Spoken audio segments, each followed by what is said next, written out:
একদম মানে বিনা শাসনে আর কি। আমি ছোটোবেলা থেকেই মানে খেলাধুলা পছন্দ করতাম বেশি। আর এই নাটক, যাত্রা, সিনেমা দেখা এগুলাতে খুব আগ্রহ ছিলাম আমি। এগুলা থেকে ছোটোবেলা থেকে আমি এইগুলা নেশার মানে ছিলাম আর কি। ছোটোবেলায় এইগুলা মানে কোনো বাড়িতে যদি টিভি থাকতো ওই বাড়ির থেকে আমি মানে সরতাম না। আচ্ছা। টিভিতে মানে টিভিতে ছবি হইতো, ছবি দেখতাম। আর ওই যে প্রতি শুক্রবারে ছবি হইতো যে এগুলা দেখতাম। আর গ্রামের মধ্যে রাত্রের বেলায় ওই বিসিআরসের যেগুলা বলে আর কি, ওই বিসিআরসে 3 টাকার টিকিট কেটে না প্রায় আর কি প্রতি বৃহস্পতিবারে শুক্রবারে এরকম আইনা দেখতো। ওই রাত্রে 3 টাকার টিকিটে 3টা ছবি দেখাইতো, এগুলা দেখতাম। আর যদি কোথাও গ্রামে মাইক মারতো মানে যাত্রা অথবা নাটক মানে এগুলো হইতো, ওই জায়গার নামটা আমি শুনে রাখতাম। আচ্ছা। শুনে রাখলে পরে আরও আমরা আমার মানে কয়েকটা সমবয়সী ছিল 4-5 জন, এই 4-5 জনে করতাম কি গ্রুপিং করতাম, গ্রুপিং করে ওদের সাথে 4-5 জনে গেতাম গা, ওইখানে হাইটে হাইটে গেতাম গা। আচ্ছা। তো এভাবেই আমার দিনগুলা মানে ছোটোবেলার দিনগুলা কাটছে। আর যখন একটু বুঝতে শিখলাম মানে তখন আমার বাড়িতে আমার বড় ভাই, আমরা 4 ভাই বোন, আমি সবার ছোট ফ্যামিলির। জি। ফ্যামিলির সবার ছোট আমি। আর আমার বড় ভাই বোন 2টা যে বিয়ে হয়েছে আমার বুঝমান হওয়ার আগে আমি দেখি নাই যে আমার বড় বোন 2টা যে বিয়ে হয়েছে। এটা আমি মানে এখন আমার স্মৃতিশক্তিতে মনে আসে না। আচ্ছা। যে আমার বড় বোনের বিয়ে খাইছি কি মানে এরকম বড় বোনের। তারপর আমি লেখাপড়া করতে পারিনি তেমন, কারণ লেখাপড়া করতে পারিনি কেন, সেটা হচ্ছে আমার বড় ভাইয়ের জন্য। মানে বড় ভাই একটা মেয়ের সাথে সম্পর্ক করছিল, সম্পর্ক করাকালীন পরে ওইখানে আমার মানে ফ্যামিলিতে অনেক বড় আর্থিক মানে জরিমানা লাগে, ওরা মানহানি কেস করছিল।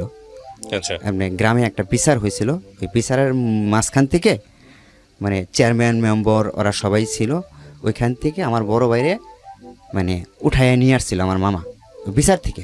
উঠাইয়া নিয়ে আসার পরে পরে চেয়ারম্যান মেম্বাররা মানে বাদী হয়ে আর মেয়ের মা যেটা আর কি ওই মেয়ের সাথে সম্পর্ক করতো, মানে দেখা করতে যায় গ্রামে যা হয় আর কি, ওই মেয়ের সাথে দেখা করতে যায় সন্ধ্যাবেলা দেখা করতে যায় মানে গ্রামে আর কি মানে গুজব রটাইছে যে মেয়ের সাথে এরকম খারাপ কাজ করছে। তখন আমি মানে এতটা বুঝি না আর কি, এখন বুঝি যে বড় ভাই কেন দেখা করতে গেছে, কি কারণে গেছে এখন হয়তো বুঝি, তখন তার এত কিছু বুঝি নাই। তো দেখা করতে গেছে, এই দেখা করতে যায় পর আরেকজনে মানে মানে ধরতে গেছে, ধরতে পারে নাই, ওইখানে ওই যে বড় ভাই যে স্যান্ডেল একটা প্রমাণস্বরূপ জিনিস ওইখানে রাইখা চলে আসছিল। আচ্ছা। পরে রাইখা চলে আসে, সেই প্রমাণ সূত্র ধইরা পরে মানে ওই মেয়েটার সাথে বিয়ে দেওয়ার জন্য পরে গ্রাম্য একটা সালিশ ডাকে। সেই সালিশের থেকে আমার বড় ভাইরে মানে আমার মামা, আমার ছোট মামা ওইখান থেকে নিয়ে আসা পরে। আচ্ছা। আমার ভাইগনারে কে বিয়া দেয়, কিভাবে বিয়া দেয় সেটা দেখবো আমি। পরে ওইখান থেকে পরে আমার মানে চেয়ারম্যান মেম্বাররা সব এক হইয়া, গ্রামের মানুষ সব এক হইয়া যে এত বড় সাহস যে গ্রামের সালিশ থেকে চেয়ারম্যান মেম্বার সহ এখান থেকে মানে তার ভাইগনারে এখান থেকে নিয়ে যায়, আমরা বিচার করি, আমাদের বিচার মানে না। সেখান থেকে নিয়ে আসার পরে নিয়ে এসে বললো, পরে আমার ভাইয়েরে পাঠাইয়া দিল মানে অন্য এক জায়গায়। মানে আমাদের বাড়ি হচ্ছে পুরান বাড়ি, আর একটা সখীপুর টাঙ্গাইল জেলা, এখানে হচ্ছে নানির বাড়ি। আচ্ছা। ওইখানে পাঠাই দেয়, আমার চাচার বাড়িতে পাঠাই দেয়। আচ্ছা। চাচার বাড়িতে পাঠাই দেয় পরে এখানে মানে মানে জরিমানা করে অনেকগুলা টাকা আমাদের, ওই মেয়ের বিয়ে না করার পর্যন্ত অনেকগুলা টাকা মানে ওই যে চেয়ারম্যান মেম্বাররা যে বিয়ে দিতে হবে না, বিয়ে করতে হবে না, মানে একটা ক্ষতিপূরণ অনেকগুলা টাকা জরিমানা করে। তখন আমরা আর্থিকভাবে অতটা সচ্ছল না। আচ্ছা। তখন মানে আমার বাবা কৃষি কাজ করে, আবার মাঝে মধ্যে মানুষের বাড়ির কাজও করে, এরকম ভাবে সংসারটা চলে আর কি। আচ্ছা। পরে মানে আমাদের কিছু জমি ছিল, ওই জমিগুলা বিক্রি করে তখন ওই বড় ভাইয়ের জরিমানা দেয় আর কি। বড় ভাইয়ের সাথে আপনার বয়সের পার্থক্য কত? বড় ভাইয়ের বয়সের পার্থক্য 6-7 বছর। জমি বিক্রি করে বড় ভাইয়ের এইসবের কাজে জরিমানা দিতে হয়? জরিমানা দিতে হয়। পরে জমি বিক্রি যে করে, জমি বিক্রি করে তখন ওই বড় ভাইয়ের জরিমানা দেয়। জরিমানা দেওয়ার পরে পরে আমার সংসারে যে একটা মানে আর্থিকের দিক দিয়ে যে পড়ে যায়, এর কারণে পরে বড় ভাই করে কি, তার কিছুদিন পরে তার বড় ভাইয়ের বিয়ে করায়। আচ্ছা। মানে অল্প কিছুদিন পরে বিয়ে করায়, সেই বিয়ের বউ নিয়ে আসা পর কিছুদিন সংসার 6 মাস সংসার করে আমার ওই বড় ভাইয়ের যে বিয়ে করা। হুম আর ওই যে মেয়ের সাথে সম্পর্ক ছিল হুম ওই মেয়ের সাথেও আবার বড় ভাই মানে মানে সম্পর্কটা চালিয়ে যেত হুম বিয়ে করে আনার পরেও। এটা বাড়ির থেকে মানে বিয়ে করাইলে আমার এগুলোর গার্জেনরা। সাথে আপনার জীবনের সম্পর্ক কি? এখানে আমার জীবনটা মানে আমার বড় ভাইয়ের কারণে আমার জীবনটা নষ্ট হয়ে গেছে অনেকটা। কিরকম? যেমন এই যে বড় ভাই যে এইটার সাথে হুম মানে যখন ওই মানে বিয়ের সাথে বিয়ে করলো পরে পরবর্তীতে করলো কি ওই মেয়েটারেই হুম ওই বউ থুইয়া ওই মেয়েটারেই ওই যে মেয়ের সাথে সম্পর্ক ছিল ওই মেয়েটারে নিয়ে পালাই গেল বড় ভাই আবার। আচ্ছা তখন আমাদের সংসারে মানে এমন একটা পর্যায়ে চলে যায় মানে খুব আর্থিক দিক দিয়ে সমস্যায় পড়ে যায়। আচ্ছা তখন মানে আমার যখন মানে স্কুল জীবন তখন আমি ক্লাস 2তে পড়ি, যাই আর কি স্কুলে যাই, প্রাইমারি স্কুলেতে যাই। হুম আমার বাড়ির পাশেই প্রাইমারি স্কুলে যাই। তখন আমরা দুবেলা মানে ঠিক মতো খাবার পাইতাম না তখন। হুম এর মধ্যেই বড় ভাই কাজগুলা করছে। আচ্ছা ঠিক মতো ভাত যে খাবো আমি মানে আমরা সবাই মিলে যে খাবো 3 বেলা এই খাবারটা আমরা তখন পাইতাম না। হুম ওইখান থেকে পরে আমার এই মা করলো কি আমার বাবা যে বাড়িতে কাজ করতো হুম ওই বাড়িতে আমার ওরা অফার দিল যে তোমার ছেলের এখানে দাও, আমার কিছু গরু বাছুর আছে সেগুলা দেখবে আর তোমাদের মানে তোমার ছেলের লেখাপড়া করাবো। হুম হুম লেখাপড়া করাবো তোমরা আমার টুকটাক কাজ মানে কাজগুলা করবো, গরুগুলা দেখাশোনা করবে মানে বিকালবেলায় আইসা আর সকালবেলায় স্কুলে যাবে, আমরা লেখাপড়া করাবো। এরকম চুক্তিতে তখন আমার ওইখানে আচ্ছা দেওয়ার পরে পরে তারা শুধু আমাকে কাজই করাইতো খালি শুধু। তাদের অনেক জমি জমা ছিল, হুম তারা খালি কাজ করাইতো আমাকে। গরু পালাইতো মানে গরু মাঠে চড়াইতাম, মানে ধান মলাইতো গরু দিয়া অনেক 4-5টা গরু একখানে করে ধান মলাইতো। তারপরে ক্ষেতের থেকে ওই কামলা জামলা লইতো, যে এগুলা কামলা লইতো অনেকগুলা, এই কামলা নিয়ে খাবার নিয়ে গেতাম। তারপরে তাদের সাথে কাজ করতে হইতো, সব ধরনের কাজই করতে হইতো আমার। পরে ওইখান থেকে মানে পরে আমি ওখান থেকে চলে আসলাম যে মা আমার তো এরকম বাড়িতে বললাম যে আমার তো অনেক কষ্ট, মা ওইখানে খাবার দেয় ঠিক মতনে 3 বেলা আমি খাইতে পারি, হুম কিন্তু আমার ওইখানে দেওয়া সব ধরনের কাজই করায়, ভারী কাজও করায়, সব ধরনের কাজ করায়, আমি কি করব। ওইখান থেকে চলে আসলাম আমি না কইয়া চলে আসলাম। পরে তারা ওইখান থেকে আসলো আমার ওই যে মহিলার বাড়িতে কাজ করতাম আমি, যে ভাইয়ের বাড়িতে, পরে এই মহিলা আসলো, পুরুষ লোকটা না আসা মহিলা আসতো, আমি কাকি কইয়া ডাকতাম আর কি মহিলাটারে। পরে কাকি আইসা আমাকে অনেক রিকোয়েস্ট করলো যে চল তুই এখন তোকে টাকা দেবো, মাসে কিছু করে টাকা দেবো, তুই এখন চলে আসলি, মানে এভরিথিং ওইখানে যা আছে সব ধরনের কাজই করতাম আমি। ওইখানে হাড়ি পাতা মানে হাড়ি পাতিলগুলো আছে না, সকালবেলা এইগুলা দিয়ে আমার মাজাইতো, মানে সকালবেলা হাড়ি পাতিলগুলো এইগুলো আমাকে মাজাইতো এরা, হাড়ি পাতলা মাজাতো। হ্যাঁ আচ্ছা okay. সকালবেলা এগুলাও করাইতো আমার দিয়ে, পুকুর পাড়ে ঘাটে নিয়ে দিত, নিয়ে পরে বলতো আদর করতো, আবার আমাকে আদর করেই বলতো যে আইনাল তুই এগুলা আস্তে আস্তে মাছ হইতো, আমি বাড়িতে অন্য কাজগুলা করতেছি, তুই আস্তে আস্তে মাছ হই। হুম খুব আদর করতো, খাওয়া দাওয়ায় কোনো ডিপিট দিত না, তারা যা খাইতো তারা সাথে নিয়েই খাইতো। হুম খাওয়ার দিক দিয়া মনে করেন যে আমার পরিপূর্ণ দিয়ে রাখতো, এদিক দিয়ে মানে আমাকে কষ্ট দিত না, কিন্তু সব ধরনের কাজ আমাকে দিয়ে করাইতো, ভারী কাজ মানে এই কাজগুলো আমাকে দিয়ে করাইতো। হুম পরে ওইখান থেকে আমি 2 বছর নিয়ে 3 বছর করার পরে আমি ওইখান থেকে চলে আসলাম। আচ্ছা চলে আসার পরে এইখান থেকে এই যে ঢাকায় আসলাম আমি, মানে গার্মেন্টস জগৎটার মধ্যে যে আসলাম আমি, ওইখান থেকে চলে আসা পরে মারে বললাম যে মা আমাকে কিছু টাকা দাও, আমার বাড়ির পাশে একজনে কাজ করে সাভারে, হুম ওর জানতাম খালি সাভার কাজ করে, আমি এইটুকুই জানতাম সাভার মানে যেই জায়গাটায় থাকতো এই জায়গাটার নাম জানতাম আমি, আচ্ছা ওর কাছে শুনছিলাম আমি। আচ্ছা পরে ওইখান থেকে মানে বাড়ির থেকে আমি 2,500 টাকা নিয়ে হুম 2,500 টাকা নিলাম, এটা 2001 সালে কি 3 সালে তখন আসলাম আমি। 2,500 টাকা নিয়ে তখন আমাকে দিল মা, হুম মানে ওইখানে 3 মাস কাজ শিখতে হইব, 3 মাসের মানে কাজ শিখে আমাকে ও বলছে যে 3 মাস মিনিমাম কাজ শিখতে হইব তোমার, 3 মাস মানে নিজের খাইতে হইব, হুম নিজের খাইয়া তোমার কাজ করতে হইব, 3 মাসের মধ্যে কোনো বেতন তুমি পাবা না। আমাকে এরকম একটা দিছিল দেখে আমি এই কারণেই হুম পরে ওই মা টাকাটা কিভাবে দিছিল আরেকজনের কাছ থেকে দেনা করে আইনা দিছিল, ধার করে এনে দিছিল মা আমাকে। তো ওই টাকাটা নিয়ে আমি মানে সাভারের উদ্দেশ্যে রওনা দিই, সাভার Okay. আমি গেলাম। ওকে।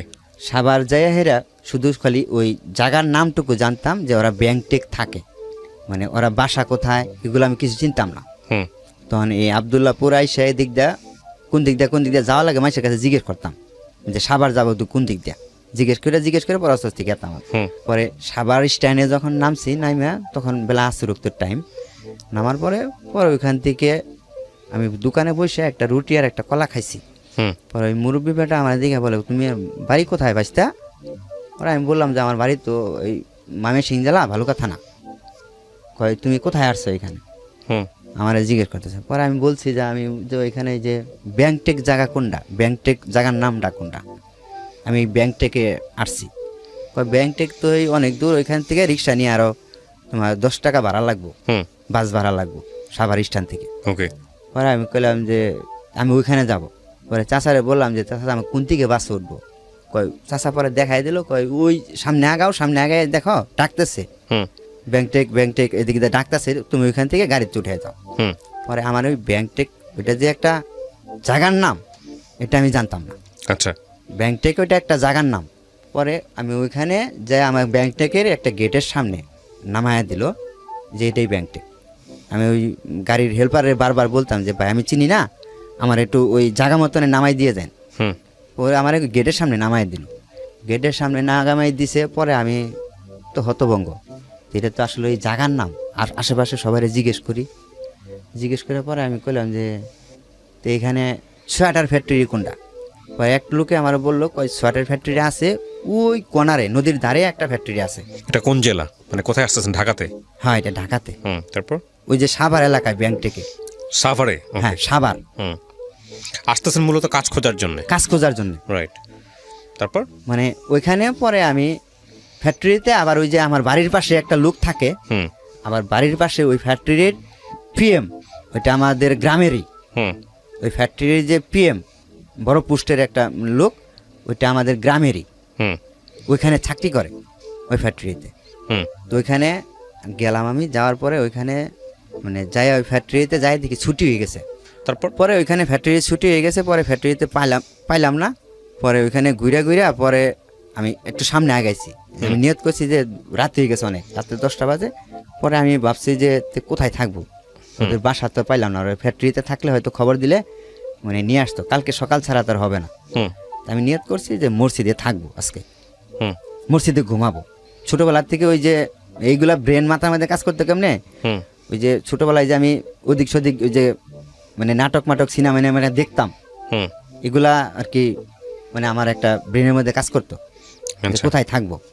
পরে আমি কইলাম যে আমি মসজিদে ঘুমাবো আজকে। ওই মসজিদের পাশে গেছি, পরে আমার বাড়ির পাশেই দিয়ে আরেকজন ওই পেঁয়াজি টেয়াজি সিঙ্গারা টিঙ্গারা এগুলো বেচতেছে। পরে ওর বাসায় নিয়ে গেলাম, ওর বাসায় পরে ওর দেখা করলাম সামনে যায়। পরে কই তুই কই থেকে? পরে আমি কইলাম যে আমি তো এরকম বিষয়, আমি তো বিল্লালের বাসায় যাব।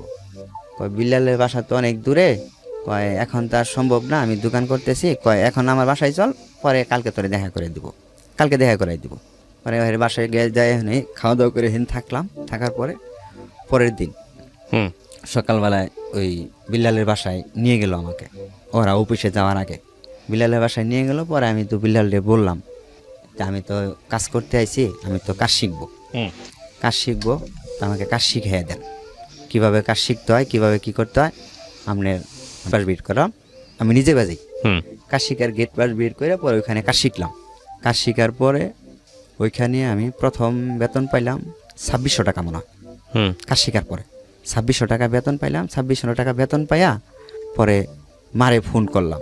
হুম আমি মানে তখন ওই যে হুম 60 টাকা মিনিট লাগে নাকি ফোন করতে, হুম ওই ফোন দিয়া ফোন করলাম বাড়িতে যে মা আমি তো কাজ শিখছি, এটা 2 মাস পরে মনে হয়, আমি তো কাজ শিখছি, কাজ শিখা এত টাকা বেতন পাইছি। হুম পরে ওই যে আমি বাড়ির থেকে 2,500 টাকা আনছিলাম, এই দৌড়াদৌড়ি পাইরা মানে তখন ওখান থেকে অনেকগুলো টাকা খরচ হয়ে গেছে আমার। আচ্ছা। পরে বাড়িতে মনে হয় আমি কিছু টাকা দিছিলাম, ওইখান থেকে কিছু টাকা দিয়া পরে আমি বাড়িতে পাঠাইছিলাম। ওই বিল্লালে যে বাড়িতে গেছিল ওর সাথে আমি পাঠাইছিলাম, পরে আমি আর যাই নাই। পরে ওখান থেকে মানে ফ্যাক্টরিটা বন্ধ হয়ে গেল, পরে ওখান থেকে আবার রিটার্ন বাড়িতে আসলাম। হুম রিটার্ন জি। ফ্যাক্টরিটা বন্ধ হওয়ার পরে রিটার্ন বাড়িতে আইসা পরে বাড়ির পাশে একটা ফ্যাক্টরি চালু হয়েছিল ভালুকাতে আমাদের, ভালুকায় একটা ফ্যাক্টরি চালু হয়েছিল, ওইখানে আমি 1 বছর চাকরি করছি। চাকরি করাকালীন ওইখান থেকে পরে ব্যাগে যখন আসলাম গাজীপুরে, হুম গাজীপুর থেকে আমার এই মানে সম্পর্কটা শুরু হইলো আর কি। কিসের সম্পর্ক? ওই বডি ফ্যাশন ফ্যাক্টরিতে যখন চাকরি নিলাম, চাকরি নেওয়ার কিছুদিন পরেই হুম মানে আমি ওই ফ্লোরের মধ্যে, একই ফ্লোরে 2টা বাক্স ছিল আর কি, একটা ফ্লোরেই 2টা বাক্স ছিল। জি ওইটা ওই পাশে এক সেকশন, এই পাশে এক সেকশন, আচ্ছা মানে পাশেই বসে মানে ওনারা কাজ করতো, আমি মানে ম্যানুয়ালে মেশিনে হুম। কাজ করতাম। হুম মানে দাঁড়ায় দাঁড়ায় দেখা যাইতো, উনি আমাকে দেখতো, আমি ওনাকে দেখতাম। হুম আমি মাঝে মধ্যে বাহির থেকে যে কেক টেক নিয়ে যে খাইতাম, হুম খাওয়ার পরে উনি জিজ্ঞেস করতো, তুমি বাসায় ভাত খাও না? এটা উনিটা কি একটা মহিলা নাকি একটা পুরুষ? মহিলা মহিলা, আচ্ছা, একজন মহিলা আপনাকে জিজ্ঞেস করতো। জিজ্ঞেস করতো। এই মহিলাটাকে আপনি আগে থেকে চিনতেন না? না, আগে থেকে চিনতাম না। আচ্ছা, তারপর? আগে থেকে চিনতাম না। পরে আমি ওনারে খালা বিলা ডাকলাম, যে খালা আসলেও আমি তো মেসে খাই, হুম মেসের ওই ডাল ভাতগুলা আমার মানে প্রতিদিনই কন্টিনিউ খাইতে হয় সকালবেলা। হুম ডাল ভাত তো আমি খাইতে পারি না, হুম মানে ডাল আলু ভর্তা এটা প্রতিদিনই আমার ভালো লাগে না, আচ্ছা। খাইতে পারি না। আচ্ছা তা আমি এই কেক টেক আইনা খাই, টিফিন করি 10টার সময়। হুম পরে এক কথায় দুই কথায় তাদের সাথে মানে ভালো একটা সম্পর্কে গেলাম আর কি, হুম একটু ফ্রি হইলাম। হুম ফ্রি হওয়ার পরে ওই মানে খালাকে ডাকতাম, যে ওই খালা একদিন আমাকে অফার করলো যে তুমি তো মেসের খাবার খাইতে পারো না, তা আমি তো এখানে ফ্যামিলি নিয়ে থাকি, আমার 2 মেয়ে 1 ছেলে নিয়ে থাকি এখানে, হুম তোমার খালু আছে এখানে, তো তুমি কিছু যদি মনে না করো তাহলে আমার এখানে খাইতে পারো, তুমি হুম মাসে কিছু টাকা দিও। ওকে পরে আমি ওইখানে পরে কইলাম যে ঠিক আছে খালাতে, আমার তো আগে ওই মেসোরে ওইখানে করতে হইব, মেসোরে না করে দিয়া পরে আপনার ওইখানে বলতে হইব। হুম ওইভাবেই ওই খালার সাথে ওইখানে চুক্তি কইরা ওই খালার ওইখানে খাওয়া শুরু করলাম, মাসে কিছু মানে টাকা দিয়া থাকি আরেক জায়গায়, খাই ওইখানে 3 বেলা ওইখানে এসে খাই। হুম 3 মেয়ে 1 ছেলে নিয়ে থাকে। পরে যে খালার যে মেয়েগুলা 3 মেয়ে যে আমাকে ভাই বিলে ডাকতো আর কি, ওইখানে আমি 3 বেলা যাই, টাইম টু টাইম খাইতাম। খালি সকালে মানে অফিসে যাওয়ার আগে 8টার আগে ওইখানে খাইতাম, আর দুপুরে লাঞ্চ টাইমে এসে 1 ঘন্টা লাঞ্চ টাইম ওইখানে খাওয়া দাওয়া করতাম। হুম আর বিকালে 9টা 10টা ছুটি হইতো, 9টার সময় ছুটি হইতো, 10টায় ছুটি হইতো, এই সময় এসে খাওয়া দাওয়া করে আমি আলাদা জায়গায় থাকতাম, ওইখানে যেয়ে থাকতাম, হুম মানে ওইখানে খালি 3 বেলা খাইতাম খালার ওইখানে। আচ্ছা পরে ওইখানে প্রায় 1 বছর খালার ওইখানে খাওয়া দাওয়া করলাম। আর এর মাঝখানে ওই খালার যে 2টা মেয়ে ছিল, ওই বৈশাখ গল্প গুজর করতাম, বৈশাখ ওদের সাথে এইভাবেই সম্পর্কে মানে গল্প করতাম, বৈশা বৈশা গল্প করতাম।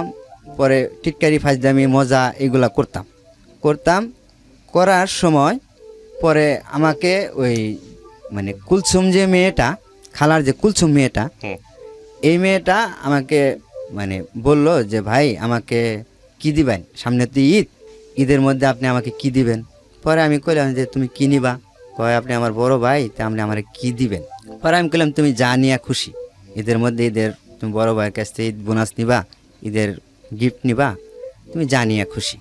পরে আমি ওই মেয়েটারে নিয়ে, খালার মেয়েরে নিয়ে কোনাবাড়ি মার্কেটে গেলাম। কোনাবাড়ি মার্কেটে যাওয়াকালীন পরে ওনারে একটা শাড়ি কিনে দিলাম, মানে কুলসুমরে হুম একটা শাড়ি কিনে দিলাম, কুলসুমরে শাড়ি কিনে দিলাম। পরে আমাকে প্যান্ট শার্ট কিনে দেওয়ার জন্য মানে খুব রিক করলো, যে ভাই আম্মা বলছে আপনার প্যান্ট শার্ট কিনে দেওয়ার জন্য। হুম পরে আমি কইছি না, তুমি ছোটো আমার, তুমি আমারে প্যান্ট শার্ট কিনে দেবা কেন? আমি তোমারে মানে তুমি বাইকে ডাকো আমারে, আমি তোমারে একটা শাড়ি দিছি, ঈদের উপহার দিছি তোমাকে এটা। হুম পরে আমি এখান থেকে ব্যাগে চলে আসলাম ওরে নিয়ে মার্কেট থেকে বাসায় আসলাম। বাসায় আসার পরে ওইখানে আমি খাওয়া দাওয়া করে গল্প করছি রাত্রির 11টা পর্যন্ত।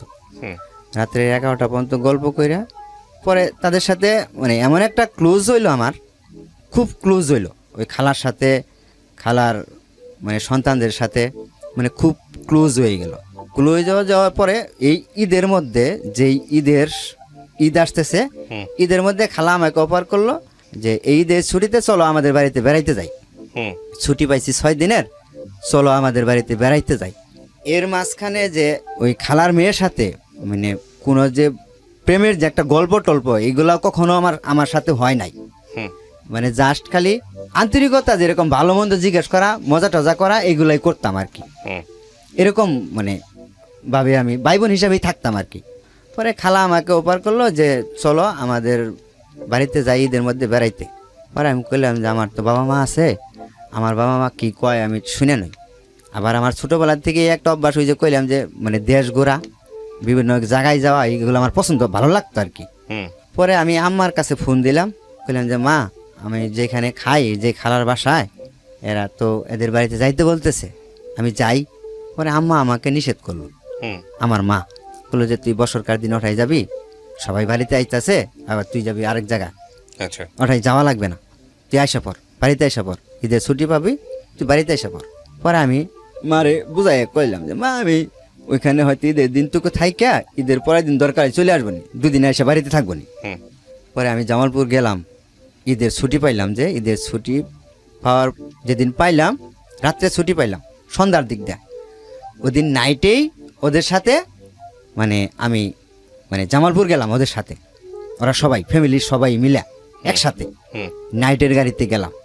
নাইটের গাড়িতে ওদের সাথে যে গেলাম, পরে আমি ফজরের আজানের সময় ওদের ওইখানে যাই নামছি, ফজরের আজানের সময় নাইমে পরে ওইখানে ওদের বাড়িতে নিয়ে গেছে আমাকে। পরে বাড়িতে যাওয়ার পরে আমি ওইখানে যাই ঘুমাইছি, ঘুমাইতে করছি 12টা বাজে, 12টা বাজে ঘুমাইতে উঠা গোসল টোসল দিয়ে খাওয়া দাওয়া করছি। খাওয়া দাওয়া করার পরে মানে খাওয়া দাওয়া করার পরে আমি দুপুরে আবার শুয়ে একটু ঘুমাইছিলাম মনে হয়। পরে 4টার সময় আমি উঠে একদম মানে বসে রয়েছি। পরে 4-5টা মহিলা এসে আমাকে মানে উদ্দেশ্য করে বলতেছে যে জামাই কোনটা, জামাই কোনটা, আচ্ছা এটা বলতেছে। তখন আপনি বিয়ে করেন নাই? না, তখন আমি কোনো বিয়ে করি নাই, এদের সাথে কোনো বিয়ের আলোচনা নাই। হঠাৎ করে ওদের বাড়িতে কিন্তু আমি গেছি বেড়াইতে। পরে আমার মনের ভেতরে জানি কেমন একটা লাগলো। পরে আমি ওই মহিলারে আগায় যায় মানে একটু আড়ালে যায়, টাগায় যায় জিজ্ঞেস করছি, বয়স তেমন না আর কি, ভাবিকে ডাক দিছি যে ভাবি একটু শুনবেন, আপনি একটু আগে যে একটা কথা বললেন জামাই কোনটা, জামাই কোনটা, এই কথাটা কেন বললেন? পরে আমারে বলতেছে কয় কে তুমি কুলসুমরে বিয়ে করতে আসো নাই? ওকে, মানে আপনি জানতেন না, আলটিমেটলি ওরা না। বলছে? হ্যাঁ ওরা বলছে। পরে আমি কইলাম যে না আমি তো এই ব্যাপারে তো আসিনি, আমি তো এখানে আসছি বেড়াইতে, আমি তো কুলসুমরে বিয়ে করতে আসিনি। পরে কয় না ওর আম্মা ওর বাবা সবাই বলছে যে তুমি বিয়ে করতে আসছো। পরে আমি তো কইলাম না আমি তো বিয়ে করতে আসিনি, আমি তো এখানে আসছি বেড়াইতে। আমি ওনারে খালা কইয়া ডাকি, আর ওনার মেয়ের সাথে তো আমার কোনো মানে কোনো রিলেশনও নাই, খালার মেয়ের সাথে তো আমার কোনো রিলেশন নাই, কোনো সম্পর্ক নাই। আমি খালার মেয়ের কখনো বলিও নাই যে আমি আপনার মেয়েরে বিয়ে করবো, এমন ধরনের কোনো কথাই বলি নাই। তারা আমার ভাই কইয়া ডাকে, আমি তাদেরকে বোন কইয়া ডাকি, ছোটো বোন হিসাবে মানে আমি দেখি তাদেরকে, তো আমি এরকম বলি নাই। আমি ওই খালার সাথে গেলাম, খালারে ডাক দিলাম যে খালা আপনি একটু এদিকে আসেন তো। পরে আমি কইলাম যে আমি বলে আপনার মেয়েরে বিয়ে করতে আসছি খালা, আপনি এই কথাটা মানে ওনাদের কাছে বলছেন। পরে কয় বাবা তোমার সাথে আমার কথা আছে, আমি একটু এদিকে আসো। পরে আমি গেলাম, পরে ওইদিকে আমাকে নিয়ে গেল অন্য সাইটে নিয়ে গেল। সাইটে নিয়ে যাওয়ার পরে আমারে বলতেছে কয় তুমি এখানে একটু দাঁড়াও, পরে আমি মানে তোমার নিরিবিলি জায়গায় নিয়ে বিষয়টা বুঝাইতেছি। পরে আমি তখন আবার মানে এই ঈদের আগদে আমি একটা মোবাইল সেট কিনছি, 1600 মডেলের একটা সেট। সেই মোবাইল ফোনটা আমার কাছ থেকে নিয়ে নিছে। তখন আমার হাতে ফোন, এটা 2007 সালে, তখন আমার হাতে মোবাইল আছে। তখন ওই মোবাইলটা আমার হাত থেকে নিয়ে নিছে, মোবাইলটা নিয়ে ফোন করার কথা বইলা মোবাইলটা নিয়ে নিছে। পরে ওই খালা আমাকে মানে এমন একটা জায়গায় নিল, মানে যেখানে মানে গ্রামে একটা চর জায়গা বলে, আলাদা ফাঁকা জায়গা, সেখানে আমারে নিল। নেওয়ার পরে আমারে বলতেছে কয় বাবা তুমি যদি আমার মেয়ের বিয়ে না করো, কয় তাহলে আমার এলাকায় থাকুন যাব না, আমার এলাকায় মুখ দেখান যাব না। আমি তো ভাবছি যে তুমি মানে কুলসুমের সাথে সম্পর্ক করো, তুমি কুলসুমরে পছন্দ করো, তুমি এই কুলসুমরে বিয়ে করবা।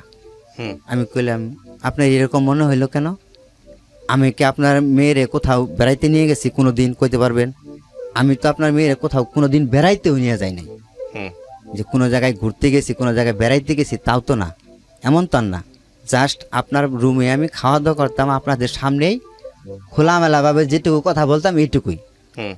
পরে কয় তুমি যে এই ঈদের মধ্যে ওই যে মানে ওরে শাড়ি কিনে দিলা, ও তয়ে বলছে যে আমারে বিয়ে করব।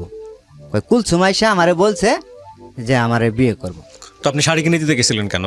শাড়ি দিতে কেন গেছিলাম? পরে আমি কইলাম যে এটা তোমার বিয়ের উপহার, আমি এই কথাটা শাড়ি কিনে দেওয়া এই কথাটা বলছিলামও হুম যে এটা তোমার কাকে? বিয়ের আপনি তিন উপহার। বোনের মধ্যে আপনি কাকে কিনে দিয়েছেন? শুধু কুলসুমকে? কুলসুমকে, আর বাকি দুজনকে কিনে দেন নাই? আর না আর কাউকে কিনে দিনি। তো সন্দেহ করা ঠিকই আছে। হ্যাঁ, তারপর? পরে আমি ওই শাড়িটা কিনে দিয়া পরে এই ব্যাককালটা হয়েছি ওই শাড়ির সূত্র ধরে এরা আমার ভাবছে যে আমি কুলসুমটা পছন্দ করি, আমি কুলসুমটা বিয়ে করব। এই সূত্র ধরে হেরা এই বাড়িতে আমি যে আর ওই যে আমাকে অফার করছে যে চলো আমাদের বাড়িতে বেড়াইতে যাই। আর এই খালা আমাকে সবসময়ই বলতো কি ওইখানে ভাত খাওয়ার সময় বইয়ে গল্প টল্প করতাম। ওদের গ্রামের একটা বাসা আছে, গেল্লা কইয়া কয়, মানে ছেলেরে গেল্লা কয়, হুম গেল্লা তোমার আমগো এলাকায় বিয়ে করাবো। খালা এই কথাটা আমাকে সবসময়ের জন্যই বলতো।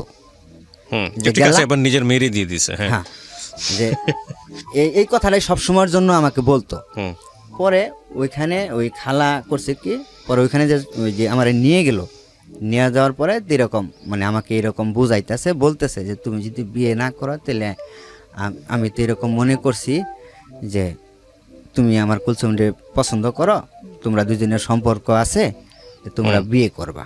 হুম এখন কি এরপর আপনি কি করলেন? পরে আমার মানে ডাইরেক্ট আমার হাতে পায়ে ধরে মানে কান্নাকাটি শুরু করে দিছে। হুম পরে আমি কইছি খালা আপনি কান্দেন কেন?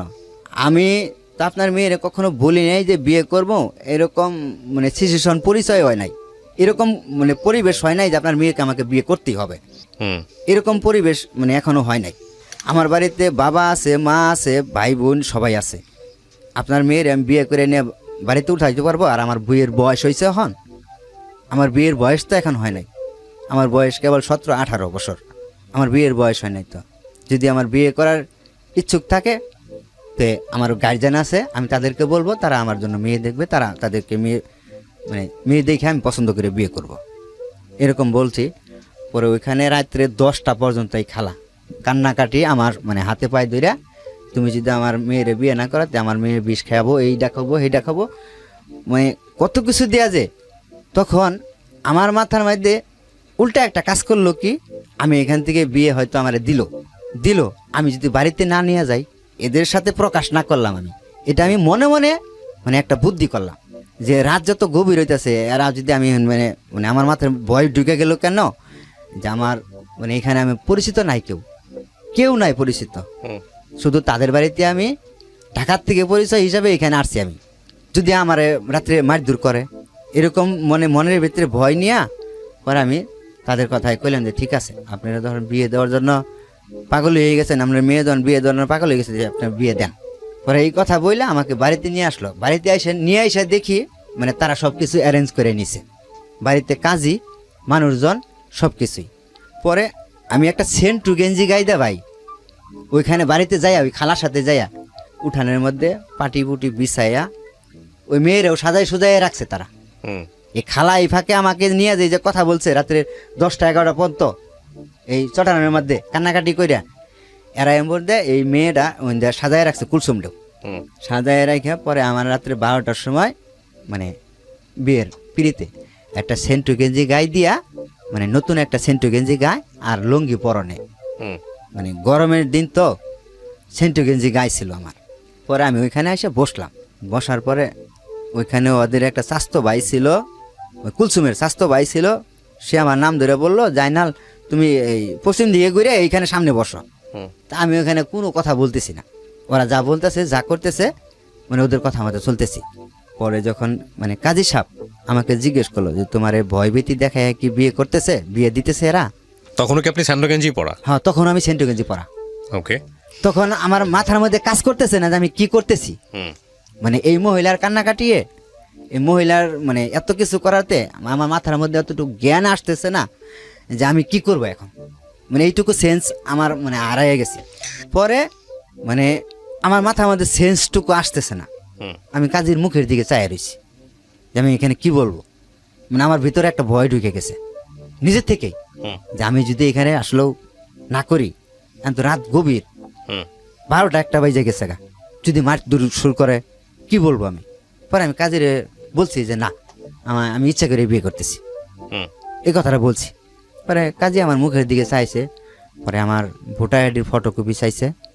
পরে আমি কইছি যে ভোটার আইডি তো আমার নাই, হুম আর ভোটার আইডি আছে কিন্তু আমি অস্বীকার করছি নাই আমার কাছে, মানে আমি কইছি নাই।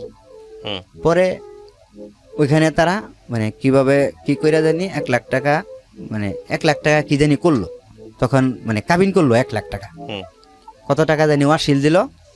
পরে এগুলা দিয়ে হাইরা পরে আমার মানে টিপ নিল, সিগনেচার নিল, নিয়ে হাইরা ওই কালেমা পড়াইলো, কালেমা টালেমা পড়াইয়া পরে তাদের যে মেয়ে মানে একটা ঘরের ভিতরে 2টা চৌকি, মানে 2 চৌকির মধ্যে 1 চৌকির মধ্যে বাসর ঘর সাজাইছে তারাই, হুম মানে কোনো রকম একটু ইটি দিয়া তারাই মানে সাজাইছে 1 চৌকির মধ্যে। হুম পরে ওইখানে নিয়ে দিল, মেয়ে ছেলে একসাথে বিয়ে পড়ায়া তারা ওই একটা ঘরের ভিতরে, মানে ওই বাড়িতে কোনো পুরুষ লোক বলতে খালি ওই যে ওর চাস্তো ভাই যেটা এটা ছিল, আর কোনো মানে ওর চাচারা এরা কেউ মানে আসতেছে না। হুম এই মহিলারা এসে আমাকে মানে সান্ত্বনা মান্তনা যেটুকু দেওয়ার দিচ্ছে আর কি, যে আসলে তুমি তো এখন বিয়ে করে ফেলাইছ, এখন কান্নাকাটি করে কি করবা।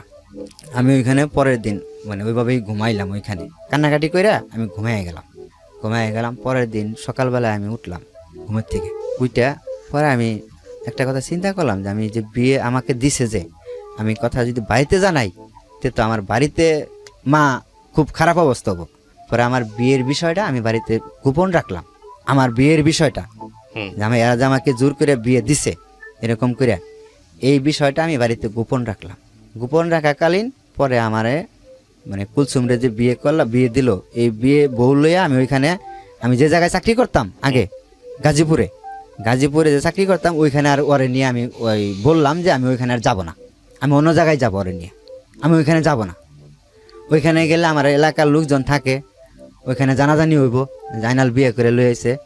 হুম পরে আমি ওইখানে মানে আমার শাশুড়িরে বললাম, তখন আমার শাশুড়িরে বললাম মানে আমি ওইখানে যাব না, আমার অন্য জায়গায় মানে যাওয়ার ব্যবস্থা করেন। ওই মেয়ের যে চাচা থাকে একটা মানে আমার সমবয়সী, সেও বিয়ে করছে, মানে আমার থেকে বয়স বেশি কিন্তু সে বিয়ে করছে, তারও কোনো বাচ্চা কাচ্চা হয় নাই, মেয়ের চাচা হুম মানে আমি যারা বিয়ে করছি ওর চাচা। পরে ওরা থাকে এই যে বাস্তহারা, পরে ওদের সাথে আমাকে বাস্তহারা পাঠাইলো। আর পরের দিন আমাকে একটা আংটি দিল, মানে ছোট একটা আংটি, কয় হাজার টাকা দিয়ে দেন আইনা আমাকে দিল, এই তুরি আমাকে মানে দিল ওইখানে।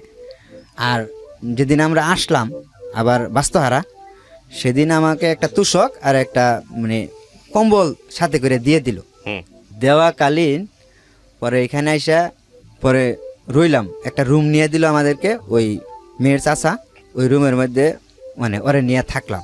হুম তখন মানে চাকরি নাই, আমার নতুন এক জায়গায় আছি, চাকরি নাই। তখন কিছু চাল ডাল দিয়ে দিছিল ওইখান থেকে, মানে বাজার দিয়ে দিছিল, আর কিছু টাকা দিয়ে দিছিল, ওইগুলাতে বাজার করি। হুম আর ও রান্ধে, লাকড়ির চুলা লাকড়ি কিনে দিছি, ওই মেয়েটা রান্ধার পরে আমি ওইখানে খাওয়ার পরে এরকম 10-15 দিন গেল। 10-15 দিন যাওয়ার পরে আমার ভাবতেছি যে আমার তো চাকরি নেওয়া লাগবে, তো পয়সা খাইলে চলবো না, হুম চাকরি নিতে হবে। পরে আমি চাকরি নেওয়ার জন্য গেলাম, আরেকটা অফিসে চাকরি নেওয়ার জন্য গেলাম ওইখানে, সেখানেও চাকরি হইলো না। বাসায় গেলাম, বাসায় যাইয়া পরে কইলাম চাকরি তো হইলো না, কি করা, হুম কইতে আরেকখানে দেখো। পরে আমি ওইখানে আরেকটা ফ্যাক্টরিতে চাকরি হইলো, ইন্টারভিউ দিয়ে চাকরি হইলো। পরে ওইখানে চাকরি নিলাম, চাকরি নেওয়ার পরে এখানে 3 মাস ছিলাম বাস্তহারাতে। আমি হুম চাকরি মানে নিয়ে 3 মাস ছিলাম। এই 3 মাসের মধ্যে আরেকটা মানে জানলাম কি, আমি যারে বিয়ে করছি সে তার আগে একটা বিয়ে হয়েছিল, হুম মানে আমার আগেও আরেকটা বিয়ে হয়েছিল। এই কথাটা আমি মানে এখান থেকে জানলাম যে তুমি যারে বিয়ে করছো এর তা আগেও একটা বিয়ে হয়েছিল। এটা বললো কে আমাকে, মেয়ের যে চাচি আছে না, এই মেয়ের চাচি আমাকে বলল যে তুমি যারে বিয়ে করছো। এটা কয় মাস পরে জানলেন বিয়ের? এটা 3 মাস পরে, আমি জানলাম। জানার পরে আমি তখন থেকে একটা সিদ্ধান্ত নিয়েছিলাম যে এই মেয়ে আমার বাড়িতে যাবে না, মানে মনে মনে একটা সিদ্ধান্ত নিয়েছিলাম যে এই মেয়ে আমার বাড়িতে যাবে না। এরা আমার সাথে ফ্লট করে বিয়ে দিছে, এটা আমি ফ্লট করে এখান থেকে রেখে যাব, মানে এরকম একটা মাথার মধ্যে আমার কাজ করলো। হুম পরে আমি ওইখান থেকে পরে ওরে বললাম যে তুমি তোমার আম্মার কাছে যাও, আমি অন্য জায়গায় চাকরি করব, তোমার আম্মার কাছে যাও, আমি অন্য জায়গায় চাকরি বাকরি নিয়ে পরে রুম টুম নিয়ে পরে তোমার ওইখান থেকে নিয়ে আসিল। হুম আমি ওরে পাঠাইলাম ওইখানে। পরে ও তো যাবে না, আমার ছাড়া যাবে না, বুঝতে পারছেন, হুম ও আমার ছাড়া যাবে না, আমি ওরে পাঠাইতে চাই, ও যাবে না। আমি কইলাম যে তুমি যাবা না কেন, তুমি ওইখানে যাও, তোমার আম্মা তো এখানে চাকরি করতেছে, তুমি ওইখানে কিছুদিন থাকো, আমি কিছুদিন এখানে চাকরি নিয়ে একটা বেতন পাই তোমার যাই নিয়ে আসবো অন্য জায়গায়। মানে ও আমার ছাড়া যাবে না, যাবেই না। তখন আমার ভিতরে একটা কাজ করতো কি, তখন ওই বাড়ির থেকে আমাকে ফোন দিত বারবার। ওই যে বাড়িতে যে আমি যাই নাই 5-6 মাস ধরে আমি বাড়িতে যাই না, মা আমাকে ফোন দেয়, বড় ভাই আমাকে ফোন দেয় যে কিরে তুই বাড়িতে আসস না কে, তোর কি হয়েছে। কিন্তু এদিক দিয়ে যে আমি এই জালে ফাইসা গেছি এটা হেরা কেউ জানে না। বাড়ির থেকে আমাকে ফোন দেয়, আমি বলি যে আসবো এই মাসে না, সামনের মাসে বেতন পেয়ে আসবো, এরকম খালি মিথ্যা কথা কইয়া বাড়ায় রাখতেছি। পরে আমি এখান থেকে যাই হোক, পরে ওইখানে গেলাম আমি। এটা 5 মাস নিয়ে 4 মাস পরে, আবার 4-5 মাস পরে আমি যে জায়গায় আগে থাকতাম, যে জায়গার থেকে ওই যে ওদের সাথে সম্পর্ক হইলো, ওই জায়গায় গেলাম গাজীপুরে চৌরাস্তা। ওইখানে কুলচন্ডে নিয়ে গেলাম। কুলচন্ডে নিয়ে যাওয়ার পরে ওর মা বললো যে তোমাদের কোথাও যাওয়ার দরকার নাই, তোমাদের তো চাকরি বাকরি নাই, তোমরা এখানেই রুম নিয়ে দেই, এখানেই খাও, চাকরি বাকরি পরেরটা পরে দেখা যাক, চাকরি এখন হইলে হোক, না হইলে আমারটা এখানে খাইবা। আমার এরকম বলতেছে। ও মানে তাতে রাজি। আমি যারে বিয়ে করছি কহ আমি আম্মার সাথে থাকবো, তুমিও থাকবা। কয় তোমার চাকরি করা লাগবে না, যখন চাকরি হয় তখন, এখন তো তোমার চাকরি নাই, তুমি কি খাওয়াইবা, আমাকে এইগুলা বলতেছে। পরে আমি কইলাম যে কথা তো ঠিকই, আমার অন্য জায়গায় যে নিয়ে যাব খাওয়াবো কি। পরে আমি ওইখানে রাইখা পরে আমি কইলাম যে বাড়ির থেকে আসি, তোমার এখন বাড়িতে নিয়ে যাওয়া যাইব না, আমি বাড়ির থেকে আসি, তুমি বাড়িতে গেলে এখন সমস্যা হইব, তোমার বাড়িতে পরে নিতে হইব, বাড়িতে বুঝাইয়া। আমি বিষয়টা বাড়িতে জানাই নেই, তোমার বিষয়টা আমি বাড়িতে জানাই নেই, এখন তোমাকে বাড়িতে নেওয়া যাবে না। ওইখানে থুইয়া আমি বাড়িতে গেলাম। বাড়িতে যাই ওই বিষয়টা মানে প্রকাশ করলাম না, আমি আমার কারোর সাথেই প্রকাশ করলাম না। প্রকাশ না করাতে পরে আমি আবার চলে আসলাম ওইখান থেকে। চলে আসার পরে এখানে আসলাম। এখানে আসার পরে এটা 1 কথায় 2 কথায় জানাজানি হয়ে গেল। আমার যে এলাকার মানুষ থাকে তারা জিনিসটা জানাজানি হয়ে গেল গা, তাদের কানে পর্যন্ত পৌঁছে গেল যে আমি যে বিয়ে করছি ওই খালার মেয়েরে, প্রচলিত হয়ে গেল গা। পরে খালার মেয়েরে বিয়ে করছি, 1 কান 2 কান কইতে কইতে পরে বাড়িতেও এই খবরটা চলে গেল। বাড়ির থেকে আমার ফোন দিয়েছে, মানে ভাই ফোন দিয়েছে যে কিরাইনাল তুই বলে বিয়ে করছস। পরে আমি অস্বীকার করছি যে না বিয়ে করি নাই। সবাই কইতেছে তুই বিয়ে করছ, তুই অস্বীকার করস। অস্বীকারই গেছি যে না বিয়ে করি না ভাই, এটা পরে আমি বিষয়টা বুঝাইয়া বলি না তোমার। অস্বীকার তো অস্বীকারই, পরে আমি আর মানে কিছু বলি নাই। পরে এরা ডিটেললি ভালো করে খবর লইছে আসলে ওকে আনালে বিয়ে করছে, আনালে মিশা কথা কইতেছে না এরাই মিশা কথা কইতেছে। পরে বাড়ির থেকে খবর নিয়ে দিয়ে আসলো আমি বিয়ে করছি। পরে মা অনেক কান্নাকাটি করলো। কান্নাকাটি করার পরে যে তুই বিয়ে করবি, তে তোর বাড়িতে বড় ভাই আছে, সবাই আছে, বড় বোন জামাইরা আছে, তাদেরকে বলতি তোর বিয়ে করাই দিত, তুই একা একা কেন বিয়ে করলি। মারে এই বিষয়টা আমি বুঝাইতে পারি নাই। এখন পরে এখান থেকে পরে এই মেয়ের সাথে মানে যে বিয়ে করছিলাম, পরে এই মেয়ের সাথে যেমনি হোক মানে একটা ঝগড়া সৃষ্টি হইয়া হেরা পরে তারা একটা আপোষে চলে আসলো। আপোষে পরে আসলো এই মেয়ের সাথে থাকাকালীনই। পরে আমি এই মেয়ের এই জায়গায় থুইয়া এটা জিরানি এলাকায় আমি চাকরি নিলাম। জিরানি এলাকায় যখন গেলাম তখন মানে যে মেয়ের সাথে আমি প্রেম করলাম এই মেয়ের সাথে আমার মানে রং নাম্বারে কথা হইলো। একটা ফোন থেকে ফোন আসলো রং নাম্বারে, ফোন আসলো রং নাম্বার থেকে। পরে তার সাথে 1 দিন 2 দিন কথা বলতে বলতে তার সাথে কথা বলা শুরু করলাম রং নাম্বার থেকে। যখন আমি এই মেয়েটারে ছাইরা অন্য জায়গায় গেলাম, ওই জিরানিতে চাকরি নিলাম, তখন ওইখানে যাওয়ার কিছুদিন পরেই এই মেয়ের সাথে রং নাম্বার থেকে একটা ফোন আসে আমার। ফোন আসার পরে এই মেয়েটার সাথে আমার পরে এই মেয়েটার সাথে পরে কথা বলতে পরে এই মেয়ের সাথে আমি সম্পর্কে মানে মোটামুটি আগাইলাম। তখন এর সাথে কিন্তু সারাসারি হয় নাই, প্রথম সারাসারি হয় নাই। পরে এর সাথে কথা বলতে মানে এর সাথে মানে অনেক গভীরে চলে গেলাম। মানে এও আমার সাথে দেখা করলো, আমিও তার সাথে দেখা করলাম। আমি কয়েকটা প্রশ্ন করতে চাই আপনাকে, প্রশ্নের উত্তর দিলেই হবে। আপনি এই মেয়েটাকে কি পরবর্তীতে বিয়ে করেছেন, যে মেয়েটার সঙ্গে আপনার পরিচয় হলো? হ্যাঁ।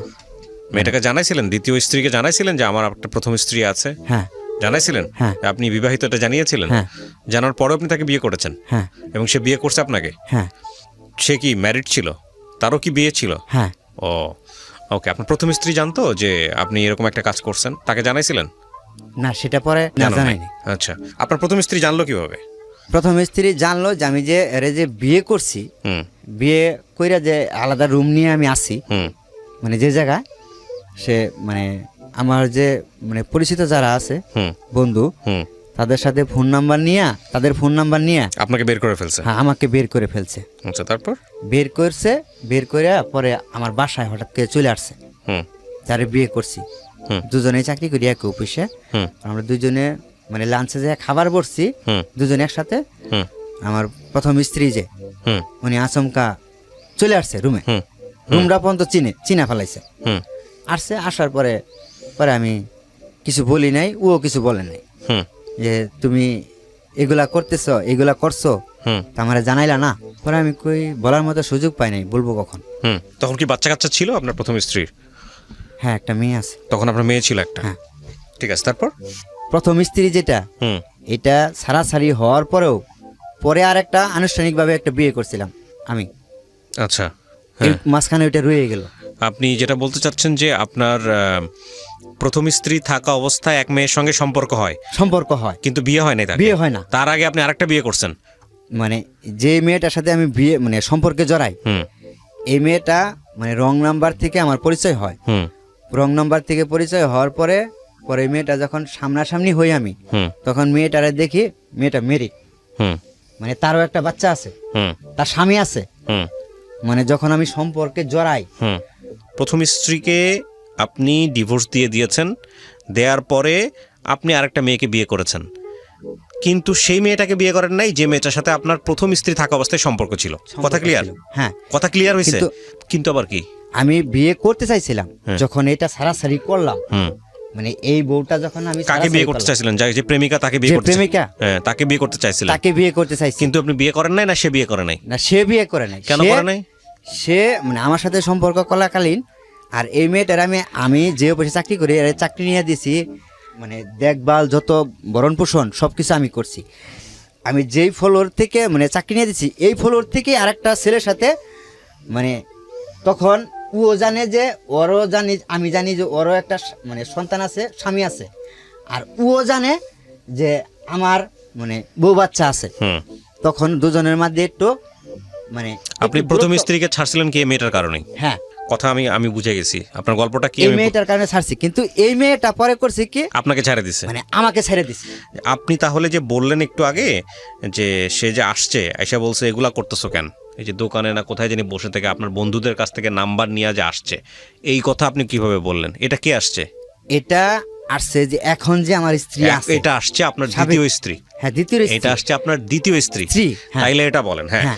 ঘটনাটা একটু প্যাচ খেয়ে গেছে প্রিয় দর্শক এবং শ্রোতা। সেটা হচ্ছে ওনার প্রথম স্ত্রীটা, উনি যেটা বলছিলেন যে সেটা হচ্ছে ওনার ইচ্ছা ছিল না, কিন্তু ওনাকে জোর করে বিয়ে দিয়েছে ওনার শাশুড়ি। যেটা আমি আমার জায়গা থেকে আপনার জায়গা থেকে কিভাবে হয়েছে আপনি শুনেছেন, সেটাতে আপনারা আপনাদের মতো করে ভাববেন। এই প্রথম স্ত্রী ঘরে একটা বাচ্চা ছিল আপনার। হুম, মেয়েটার বয়স কত ছিল যখন তাকে ডিভোর্স দেন? 2 বছর। 2 বছর।